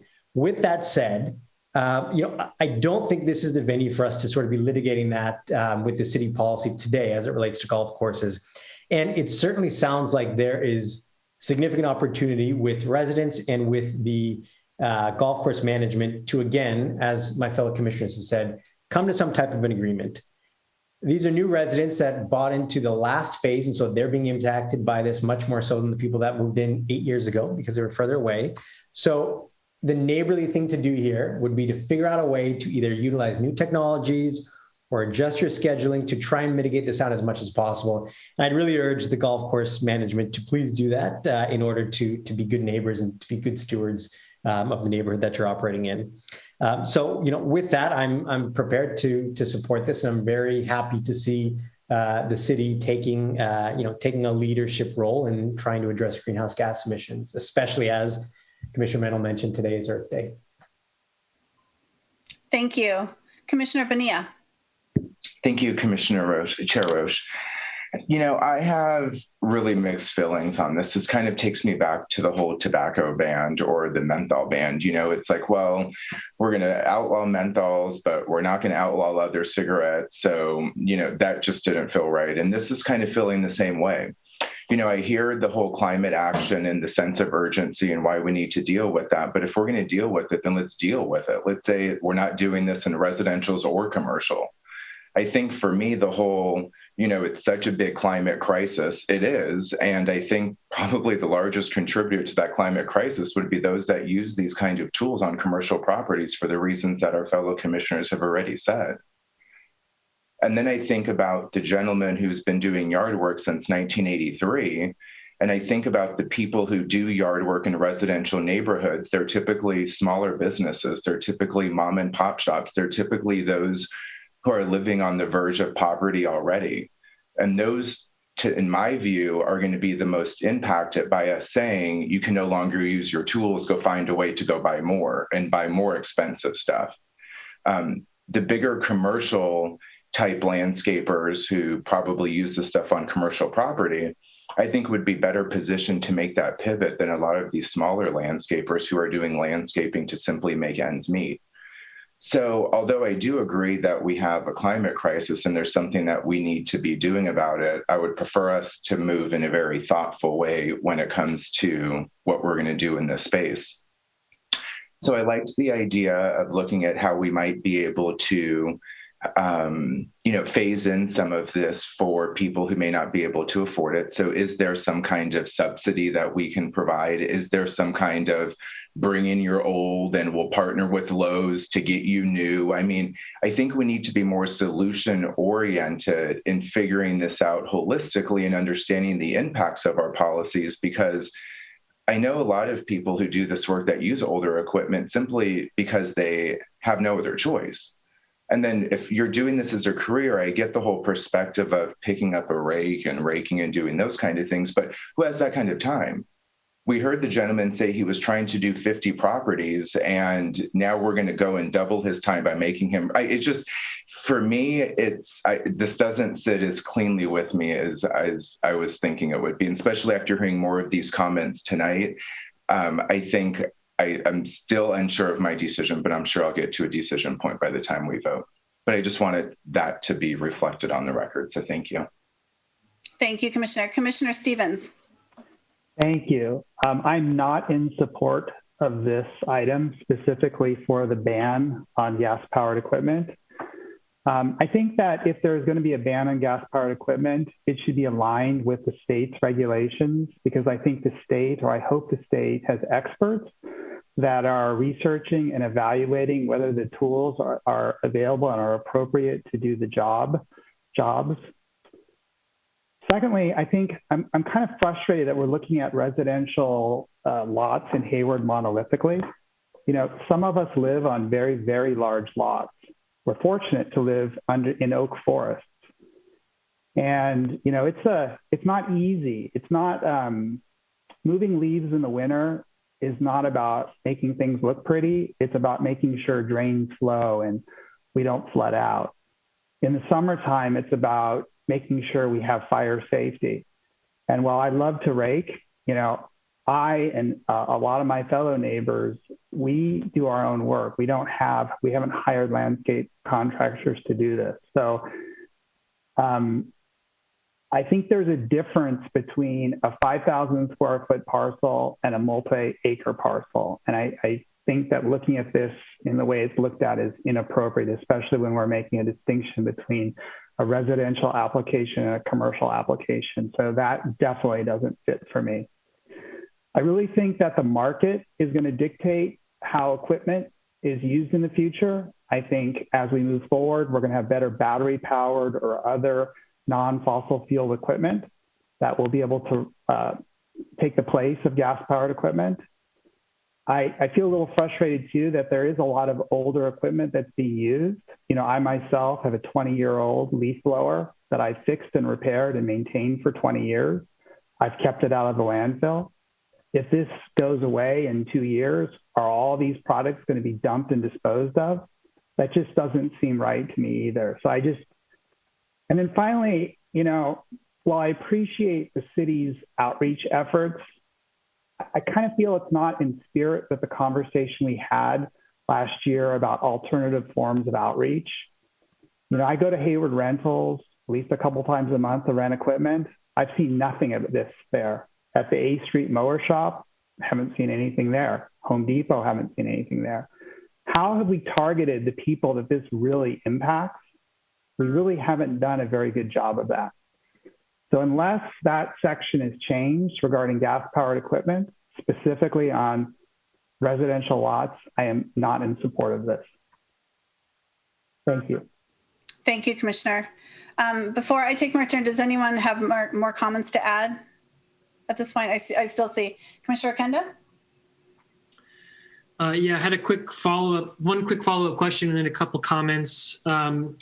First, I just maybe ask city staff, I don't know, I haven't done this research, but do we have an ordinance on the books that directs companies or industrial businesses on the proper disposal of batteries, including lithium-ion batteries? Just off the off chance that a ban was expanded to the commercial areas, like I personally have used, that's available to residents where I drive, I think it's down Winton all the way until you get to a place where you can drop off batteries and all these kind of other special waste products. I'm assuming that we have a requirement for companies and businesses that have to follow that as well. Right. Yeah. Batteries are defined as hazardous waste, and they cannot go into your regular garbage cart or bin. They do need to go to a hazardous waste facility such as the one on Winton. Yeah, and I think enforcement of that rule for the implementation of electric powered, I don't know, for lack of a better word, just general yard tools or other landscaping or other kinds of tools like that. I think that covers the bases there. Of course, there's a whole other argument to be had about the failures of our sort of waste management nationally, are like waste management and recycling kind of systems, but that's an area for improvement that we have to focus on because that waste issue is really important, as Commissioner Goldstein mentioned. Second, I wanted to second Commissioner Bonilla's comments that I know in my comments that I raised earlier, I brought up this kind of subsidy idea, and I do like the idea of actually tailoring that, as Commissioner Bonilla seemed to mention. At least that's what I heard. I don't want to put words in your mouth. But I heard that, there are maybe certain businesses that would really need the help and larger sort of businesses that may not. And so I think it could be valuable that the city investigate it could be even a minor funding source, at least partially subsidized for qualified, predefined, eligible, small mom and pop landscape companies. And I think that is an absolutely reasonable and achievable implementation tool for an ordinance just like this. And finally, I wanted to second Commissioner Mendel's points on, I didn't mention this at first, but I also, would love to see this kind of ban just be expanded into really all areas. I don't see, there are plenty of, I think, creative ways that organizations, and as I said, buy several different batteries, you have them charged up, the kinds of use that you can have throughout the day is a lot more efficient. Many of those batteries charge in 30 minutes, so you can recycle them throughout the day. I think there are ways that even commercial and industrial landscapers or landscapers on commercial or industrial properties, I should say, can make use of those tools. I don't think that's also unreasonable to request. So I would like to add that to the minutes that at least makes it to council for consideration. And at least for now, I think that's all my comments in my mind. Thank you, Commissioner Kenda.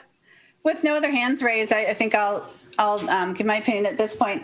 I agree with some of the other commissioners that I personally don't feel like we've made the case for an equitable application of this law, because everyone gets an exemption. Hard gets an exemption. Commercial gets an exemption. The golf course doesn't feel like it fits within their business model. I mean, Hard and the school district say that they prefer not to be impacted or mandated.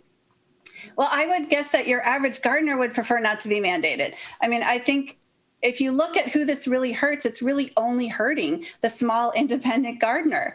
Because if you have your average mow and blower, they get $100 a house to try to get in, 8 houses a day, and they get in and out. And the way they do it is they blow the leaves and then they scoop them up and put them in the green bin, or at least that's how our gardener does it.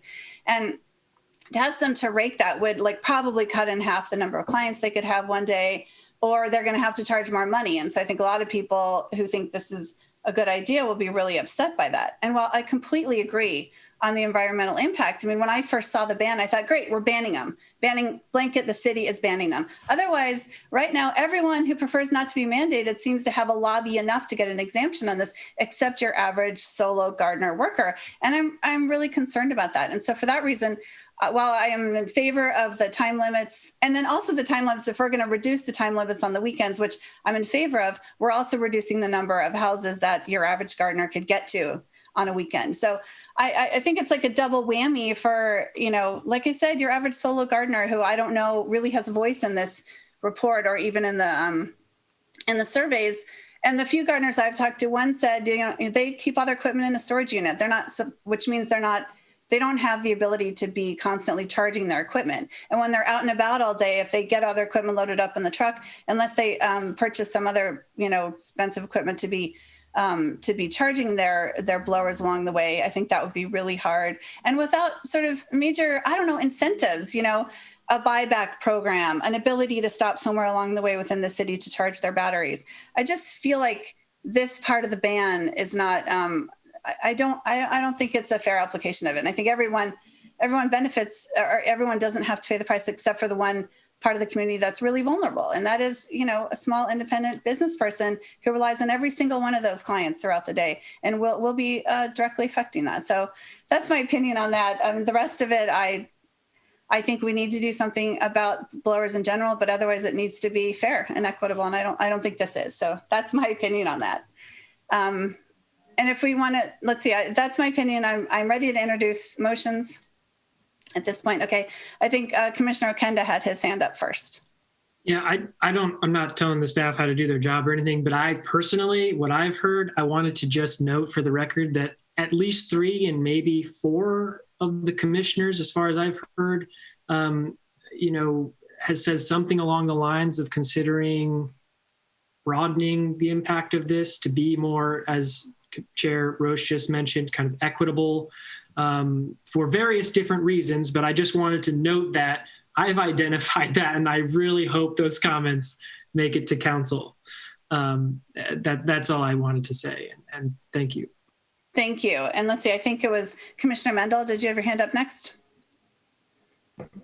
Yeah, I want to move the staff recommendation and speak to it if there's a second. I'll second. Thank you. So I hear that we're a little split. And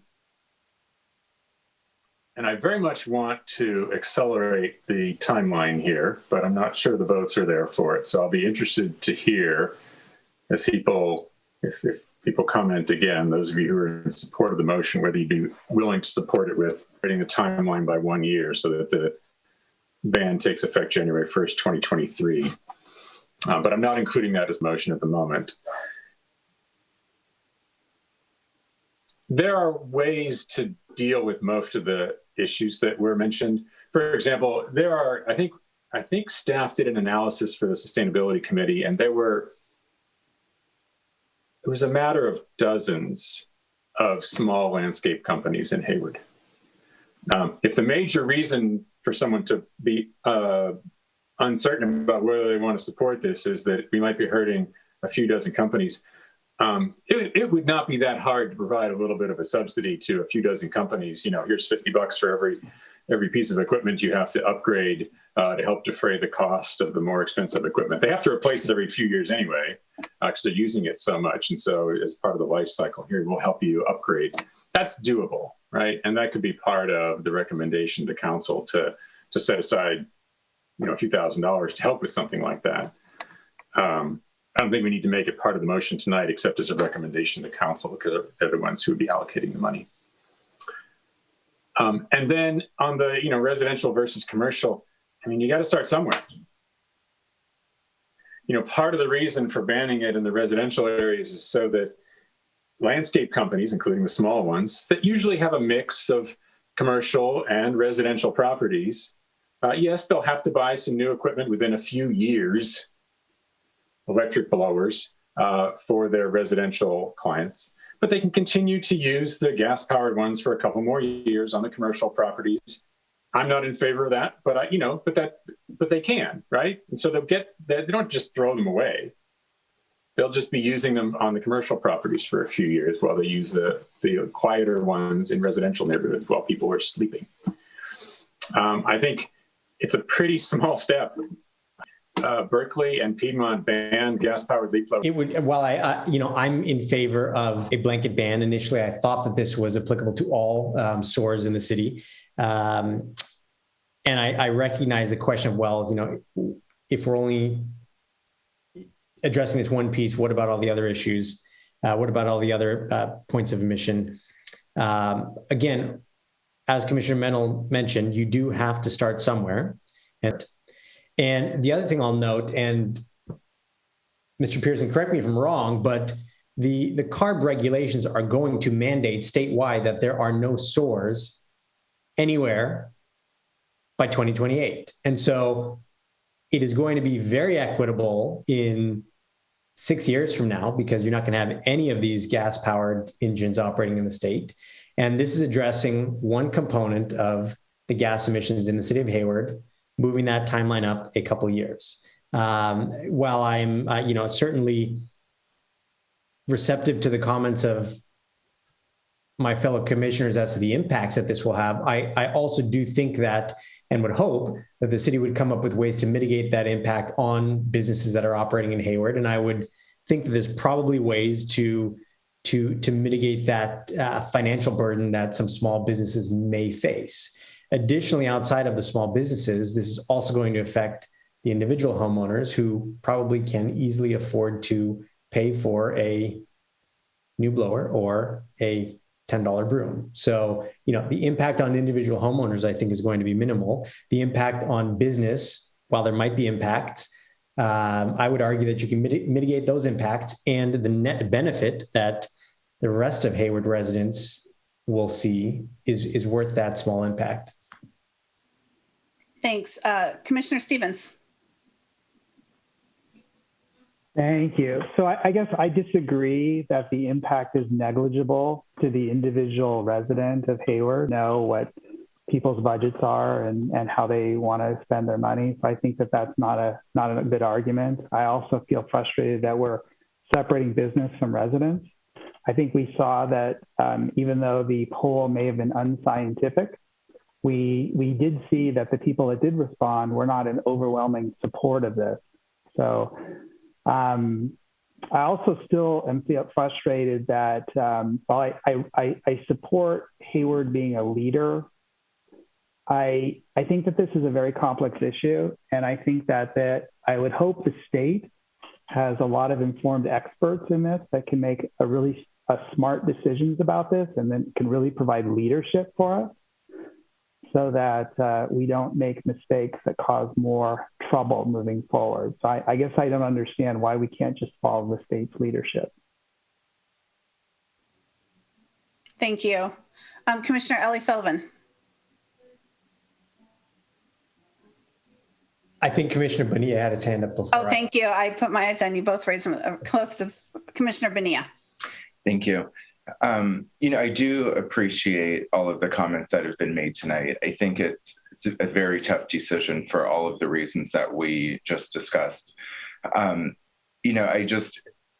get we have to start somewhere, but it feels like we're starting with the smaller guy first, and the people who are going to get hit the hardest by this, let's go make Hard do it. They got deeper pockets than, the person on the corner who's trying to mow people's lawn, or the guy you hire at Home Depot to drive over in his truck with his equipment. So I don't like the delineation between, let's impose this for residents, but let's not do it for businesses.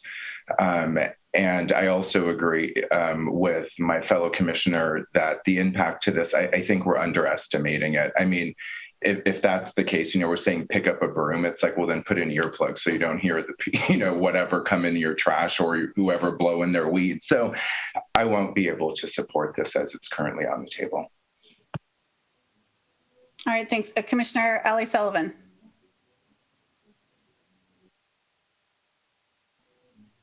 Commissioner Ellie Sullivan, you're muted. It's bound to happen to you once every Zoom meeting, right?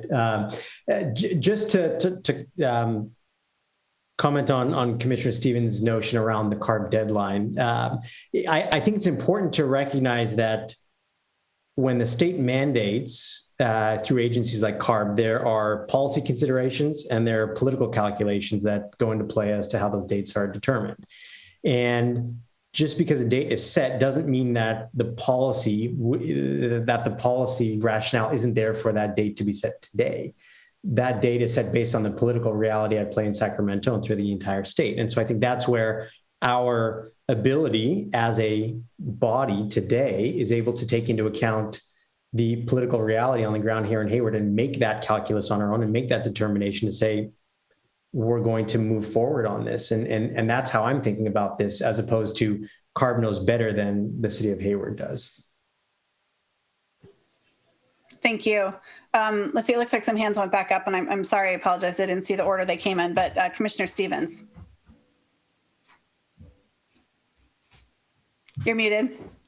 Commissioner Ollie Sullivan, I appreciate that comment. I guess my point is that I'm not convinced that a real representative sample of the Hayward community has really seen this and really understands this. And I, again, go back to my outreach. We had a long conversation last year about what outreach means, and it means more than surveys and things that come out. There needs to be kind of on the ground discussions with folks that this might actually implement. And if I felt confident that that had been heard, then I could be more in support of this. Thank you. Commissioner Kenda. I wanted to toy with the idea of potentially adding to the motion a friendly amendment that we make a recommendation to council, and we could potentially vote on this separately. Understanding that many of the commissioners may have different views on this, but bringing that deadline, as Commissioner Mendel mentioned, up 1 year, given that it seems like 2 commissioners are generally not in support of the current staff recommendations, I would feel open to a vote on adding this amendment if folks, were willing to take this on and just see how it goes. But I think 2024 is too long. So I would only add that, to the motion, if Commissioner Mendel would be open to it, that we do move it up 1 year. All right, thank you, Commissioner Kennedy. Commissioner Mendel, did you want to respond to that as the moving? Yeah, as the motion. So I am very amenable to that, but I don't want to add it to the underlying motion until I'm reasonably confident we have 4 votes, because I don't want to. And I think it sounds like you and I would be supportive of that. It sounds like Commissioner Ali Sullivan maybe not. So, and then Commissioner Goldstein hasn't spoken on it at all yet. So can we hold off on that decision for a moment? Yeah, absolutely. All right. All right. Thank you. Let's see, Commissioner Goldstein, and then I'll go to Commissioner Bonilla. Yeah, thank you. I'm as interested as my fellow commissioners are in making sure we have a planet left for our grandkids, for crying out loud. But I am a little concerned that pushing the rules too fast, I think we could probably achieve largely the same result by simply telling people that we're moving in that direction rather than mandating it and making the equipment illegal. So I hear where you're coming from with this, and I admire it, but I just think we're putting too much of a burden on our small businesses. So I would prefer to hold to the 2024. I think that's very reasonable. And then in terms of meeting Commissioner Stevens' goals about community outreach, just let people know that this is coming. And so if their equipment, if they need to buy some new piece of equipment, they know that they should be buying battery. And maybe we need to do more with the retailers in the area. I'm not sure what else we can do to make sure people know. But I think at this point in time, anybody that pays any attention to climate change is already thinking, I should, whatever I buy, I should be buying it battery operated. So I don't think I'd vote in favor of moving up the dates. Thanks. Let's see, Commissioner Ali Sullivan. Yeah, I agreeing with Commissioner Goldstein. As much as I'm in favor of this, I also recognize that you need to give due notice. And so, we'd be better off if everyone stopped driving a car tomorrow, but you can't do that. So I would not be supportive of moving it up beyond the 2024. I think that strikes a very aggressive balance between the state and between practical realities on the ground. And I'd like to leave it at that date. Thank you. I also wanted to chime in. Did you want to add more to that, Commissioner Mendel, before I made my comments? Why don't you go? You can go, and then I'll chime in. Yeah. Okay. Thank you. Yeah. I mean, like everyone. I mean, I am really interested in moving the city forward environmentally, and I think a blanket ban, for some period in the future would be a great idea. As I said earlier, I'm just concerned. I mean, we heard earlier that the city itself can't even accept another electric mower because they don't have the infrastructure to do that. So I think timing wise, I think it's hard for everyone to move this way, even though I agree, like at some point I would like to just ban, things and have us move forward into the future with some of this electric stuff. As I said earlier, I'm just really concerned we're doing that right now on the backs of the smallest voiceless person in this scenario. And that is really concerning for me. So I am still in support of the staff recommendations minus the carved out ban for a small population in the city. So that's where I stand. Commissioner Mendel, did you want to? Yeah, my final point that I want to make, because it responds to some of the things other commissioners have said. So, we could wait for the state and we could wait for the federal government to do these things. They'll get there eventually. But the city of Hayward has not been doing that for the last 10 years. I'm very proud to say we've been leading on all kinds of things. And the net result of that is that while emissions in the state of California have fallen on aggregate, and forgive me, I don't have the exact number, but it's somewhere in the low teen percentages. So like 10, 12% below 2005 levels, California-wide. It's probably a similar-ish kind of a number nationally. Because of the actions that Hayward has taken in the last 10 years, our citywide emissions for the entire city, not just the city of Hayward government, but every house, every business, every residence in the city of Hayward have dropped by 26% below 2005 levels. And it's because we've been willing to take actions like this and because we've been willing to lead. And beyond just the local benefit, when local jurisdictions are willing to take a lead on this, it gives courage to our state legislatures and other cities to do the same and to follow us. I cannot tell you the number of times I've had a conversation with other city leaders in nearby cities who were like, oh my goodness, I just saw that Hayward did such and such wonderful environmental thing. And they say almost exactly this every time. Well, if Hayward can do it, then fill in the blank, my city can do it too. Our leadership matters. And it makes a difference in terms of the emissions that we're producing, and it makes a difference in terms of what other cities, including the state and levels up above, do in following us. And so there's real value to that, and not just waiting for someone else to solve the problem for us. Thank you. Thank you. I did want to add one more thing that I was thinking about, because I also looked at some other cities, and Piedmont's done it and Berkeley's done it, but other cities don't have the same socioeconomic ability to go out and buy a new electric mower or hire gardeners that only do electric. And I am concerned about that different demographic for Hayward. And I also know other cities like Burlingame, another sort of like high-end city, they tried a ban, but then kind of reversed their ban and went back to a 65 decibel or less gas mower that was registered with the city, because they realized the enforcement was so hard, and the enforcement wasn't on the homeowner that chose that gardener; it was on the person with the equipment. And so I think that I'm totally for Hayward being a leader in environmental concerns, and I think we have been, and I want to be that leader. But I think if we do this, we need to make it more of an equitable application. So that's my final comment.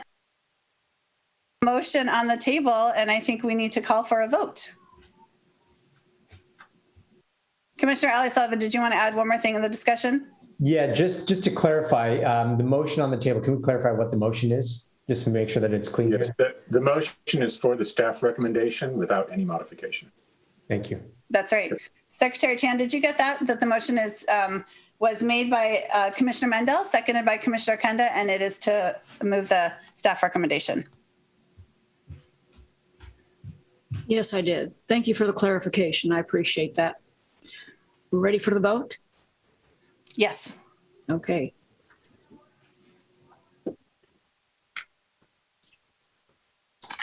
Commissioner Ali Sullivan. Aye. Commissioner Bonilla. No. Commissioner Goldstein. Aye. Commissioner Mendel.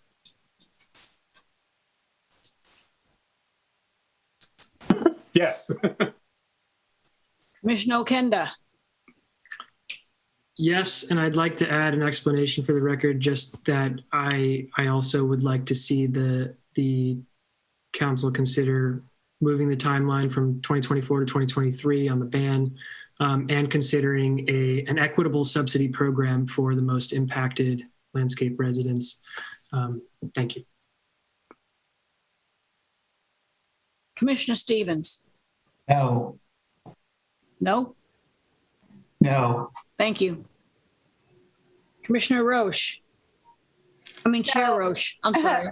No, and I would like to also add that I am voting no because of the ban on individuals for the leaf blowers. Thank you.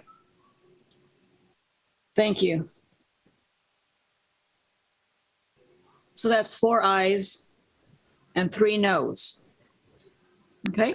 Okay, thank you, Secretary Chan. So with that, the motion passes 4-3 to make the recommendation to the City Council that they approve the proposed amendments to Chapter 4, Article 1 of the Hayward Municipal Code related to the city's noise ordinance and amendments to the hazards section of the Hayward 2040 General Plan related to construction and maintenance noise limits per the analysis in this report. Thank you, everyone. And with that, let us move on to our next agenda item. And that is approval of the minutes. Do I have a motion to approve the minutes? I'll move to approve. Thank you, Commissioner Bonilla. Second? Goldstein. Thank you. All right, Secretary Chan, we have a motion to approve the minutes by Commissioner Bonilla and a second by Commissioner Goldstein. Thank you. Commissioner Ali Sullivan. Aye. Commissioner Bonilla. Yes, thank you. Commissioner Goldstein. Aye. Commissioner Mendel. Yes. Commissioner Okenda. Yes. Commissioner Stevens. Yes. Chair Roche. Yes. Thank you. Thank you. That's 7 ayes. Thank you. Thank you, Secretary Chan. Let's move on to oral reports and planning and zoning matters from staff. Do you have any reports this evening? Yes, thank you, Chair Roche. Just a couple of quick items. I think City Attorney Brick also wanted to speak on an item here, but I wanted to provide some clarification to the Commission on a new process that we're going to be starting, and it's just more of just a general guidelines for how we receive items that are received after the agenda has been posted and correspondence that it gets forwarded to the Commission. We realize that as the current practice, that once the item has been posted on the agenda on a Thursday or a Friday, that oftentimes many of the commissioners will receive multiple emails for follow-up correspondence from staff. We're hoping to streamline that a little bit and make it a little bit more standard practice and a little bit more predictable for the Commission.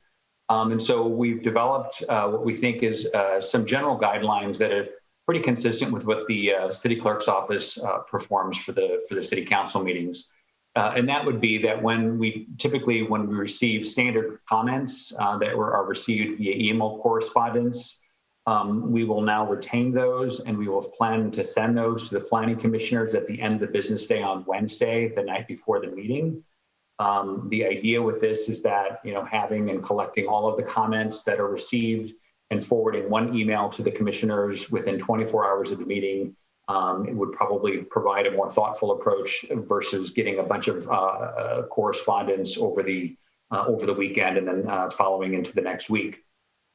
Things that are not standard comments, items that are received that are more of a technical nature, similar to what we received many meetings ago related to Amazon. We will forward those promptly to the commissioners to allow you opportunities to review and provide comments and feedback beforehand. And we definitely make sure that we have some discretion in looking at that to make sure that we do review that beforehand. On the day of the meeting on Thursday, after 3 o'clock, we are hoping to post all items to be compiled into a single document. We will distribute that to the Planning Commission, and we will also publish that on the city's website and make all of that consolidated information available to members of the public, including staff presentations. Presentations that we do forward to the Commission ahead of time are not technically due from our own staff until around 2 o'clock on the day of the meeting. And so once those are completed and updated to the latest information that staff has, we will then forward that on to the Planning Commission ahead of time. Again, just as a general note, that emails that are typically distributed to the Commission are obviously separate. If you have members of the public or applicants that reach out to you separately, those are going to be additional emails that you receive. But we thought having some sort of general guidance, so that way we're eliminating how many emails that you get from staff, but also consolidating all of those comments into one document that you receive the night before the meeting. We thought that would be a more reasonable simple and predictable approach. But certainly, if you have any thoughts or comments on that, I would welcome that. Thank you. Joe, did you want to add something? Yeah, just a brief announcement. We've been receiving some procedural questions, and I just wanted to let the commission know that we'll be circulating a memorandum in the next couple weeks before the next meeting, which just addresses some of those issues and offers additional training to all commissioners one-on-one. So look forward to that. Thank you. Any others? I guess that's it for the staff announcements, right? Let us move on to commissioner announcements or comments or commissioner announcements. Anyone? Okay, let's see. Wow, I am so sorry. I did not see all the hands starting to raise. So I'm going to start with in the order I see them on my screen. So Commissioner Mendel. Thank you. So following up with Jeremy, first of all, Joe, thank you. I look forward to that memo. Following up with Jeremy, you know, since you brought it up, it's occurred to me that it might be useful for, and I don't know how my colleagues would want this, but I think it would be useful to have planning commissioners given a city email address, so that so that we could have a planning commission joint email distribution list, so that people could email us all collectively, and a copy would go to staff and it would go to each of us right away, similar to the list mayor council email that the council has. It's a really convenient way for the public to interact more, and it would provide us with a single place we could go and check those emails. So I mean, I've always had one as a member of council. It's incredibly convenient. I highly recommend it to those of you who don't have it, and that might be something that staff could set up for folks who wanted it. Absolutely. I can confirm that the city clerk's office is currently working with IT and the city manager's office to see if that's something that would be possible. But I do thank you for that suggestion. Thanks. Okay, Commissioner Ali Sullivan. Thank you. And Jeremy, I'll just say thanks for the update. My email this evening was mainly in jest just because of all the emails. So appreciate you all humoring me there, and look forward to having a bit more of a streamlined process with the fall communication. So thank you for the effort on that. Thank you. Commissioner, wait, let me go down my list. Commissioner Bonilla. Jeremy, I just think that that's a great idea. I've been struggling to kind of keep up with the emails right before these meetings. So I think the way that you're streamlining it is perfect. So thanks so much for being flexible and receptive to the feedback and just our desire to read the material before the meeting. But sometimes the reality that is what we're unable to do because we get it so late. But thank you for making this adjustment. I think it's going to serve us all well. Thank you. Commissioner Goldstein. Yeah, thanks. Jeremy, I also like the idea of consolidating, that's going to make it a little handier, but I'm not sure what the impact is going to be. I tried to download that big 33 megabyte beast and it choked. And I don't know if it choked because Aiden was, trying to download it at the same time or what the deal was. But just a thought, there's a little checkbox that you can push that says basically reduce the size for web publishing. And I would just instruct whoever's handling that to check that box. That might help.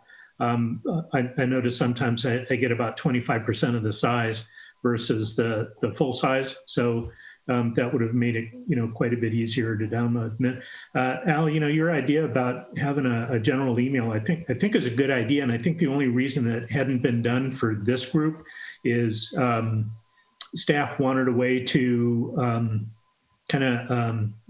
intentionally be a gatekeeper of the information to make sure that it got collected and that we weren't making mistakes with the email, but maybe I'm assuming things that are not correct. In any event, anything that can enhance the communication with our community, I'm all for it. I love that idea. Thank you. Commissioner Kenda? Yeah, just quickly touch on that. I also look forward to the memo, Joe, and I appreciate the streamlined process. And I would be open to a planning commission email or a city email for the Planning Commission because with my personal email, I get so much stuff in there that I would hate to miss important things. I haven't so far.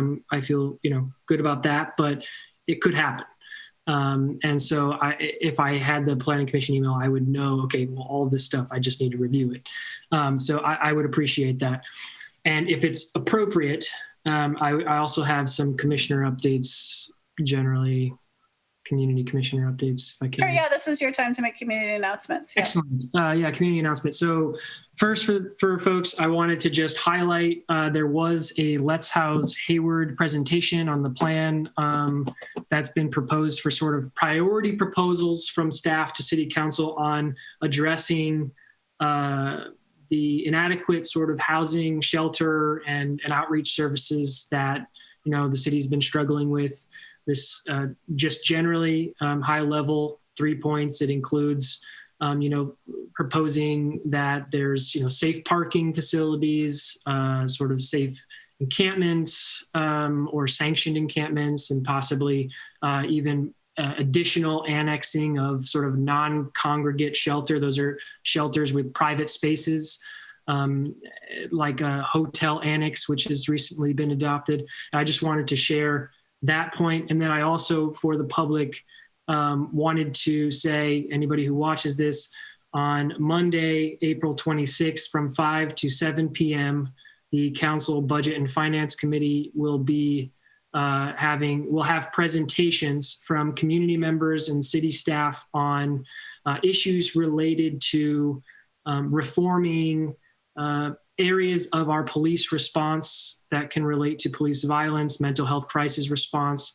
response to homeless calls for service to that folks who are experiencing homelessness are sort of on the receiving end of. And I wanted just anybody who's interested in that, please show up, give your comments. These are the result of a multi-week effort from many folks who give a lot of hours of time to develop these proposals. And all of your comments and feedback are absolutely welcome. These are obviously a priority with the murder of George Floyd and the recent conviction of Derek Chauvin, that we as a community are working on developing, a way that we as a community, Hayward, feel will reduce police violence and improve quality of life and save lives in our city. And so I think anybody who's interested in having that conversation and participating should, again, that's April 26th, 5 to 7 p.m., the Council Budget and Finance Committee. You can attend that meeting, obviously, through Zoom. So thank you. Thank you. Thank you for that important announcement, Zachariah. Thank you. I wanted to say really quick, I can see there's a hand raised from the public, and I wanted to let the public know that the discussion items are done with. So I'm sorry, there's no more public discussion at this point. So sorry if you're waiting to chime in. There's no more time for that this evening. Thank you. I think that's it. So with no more announcements, I am going to adjourn the meeting at 9:46 p.m. and I thank everybody for this evening. Thank you. Goodbye, everybody. Thank you all. Have a good night. Great job. Thank you.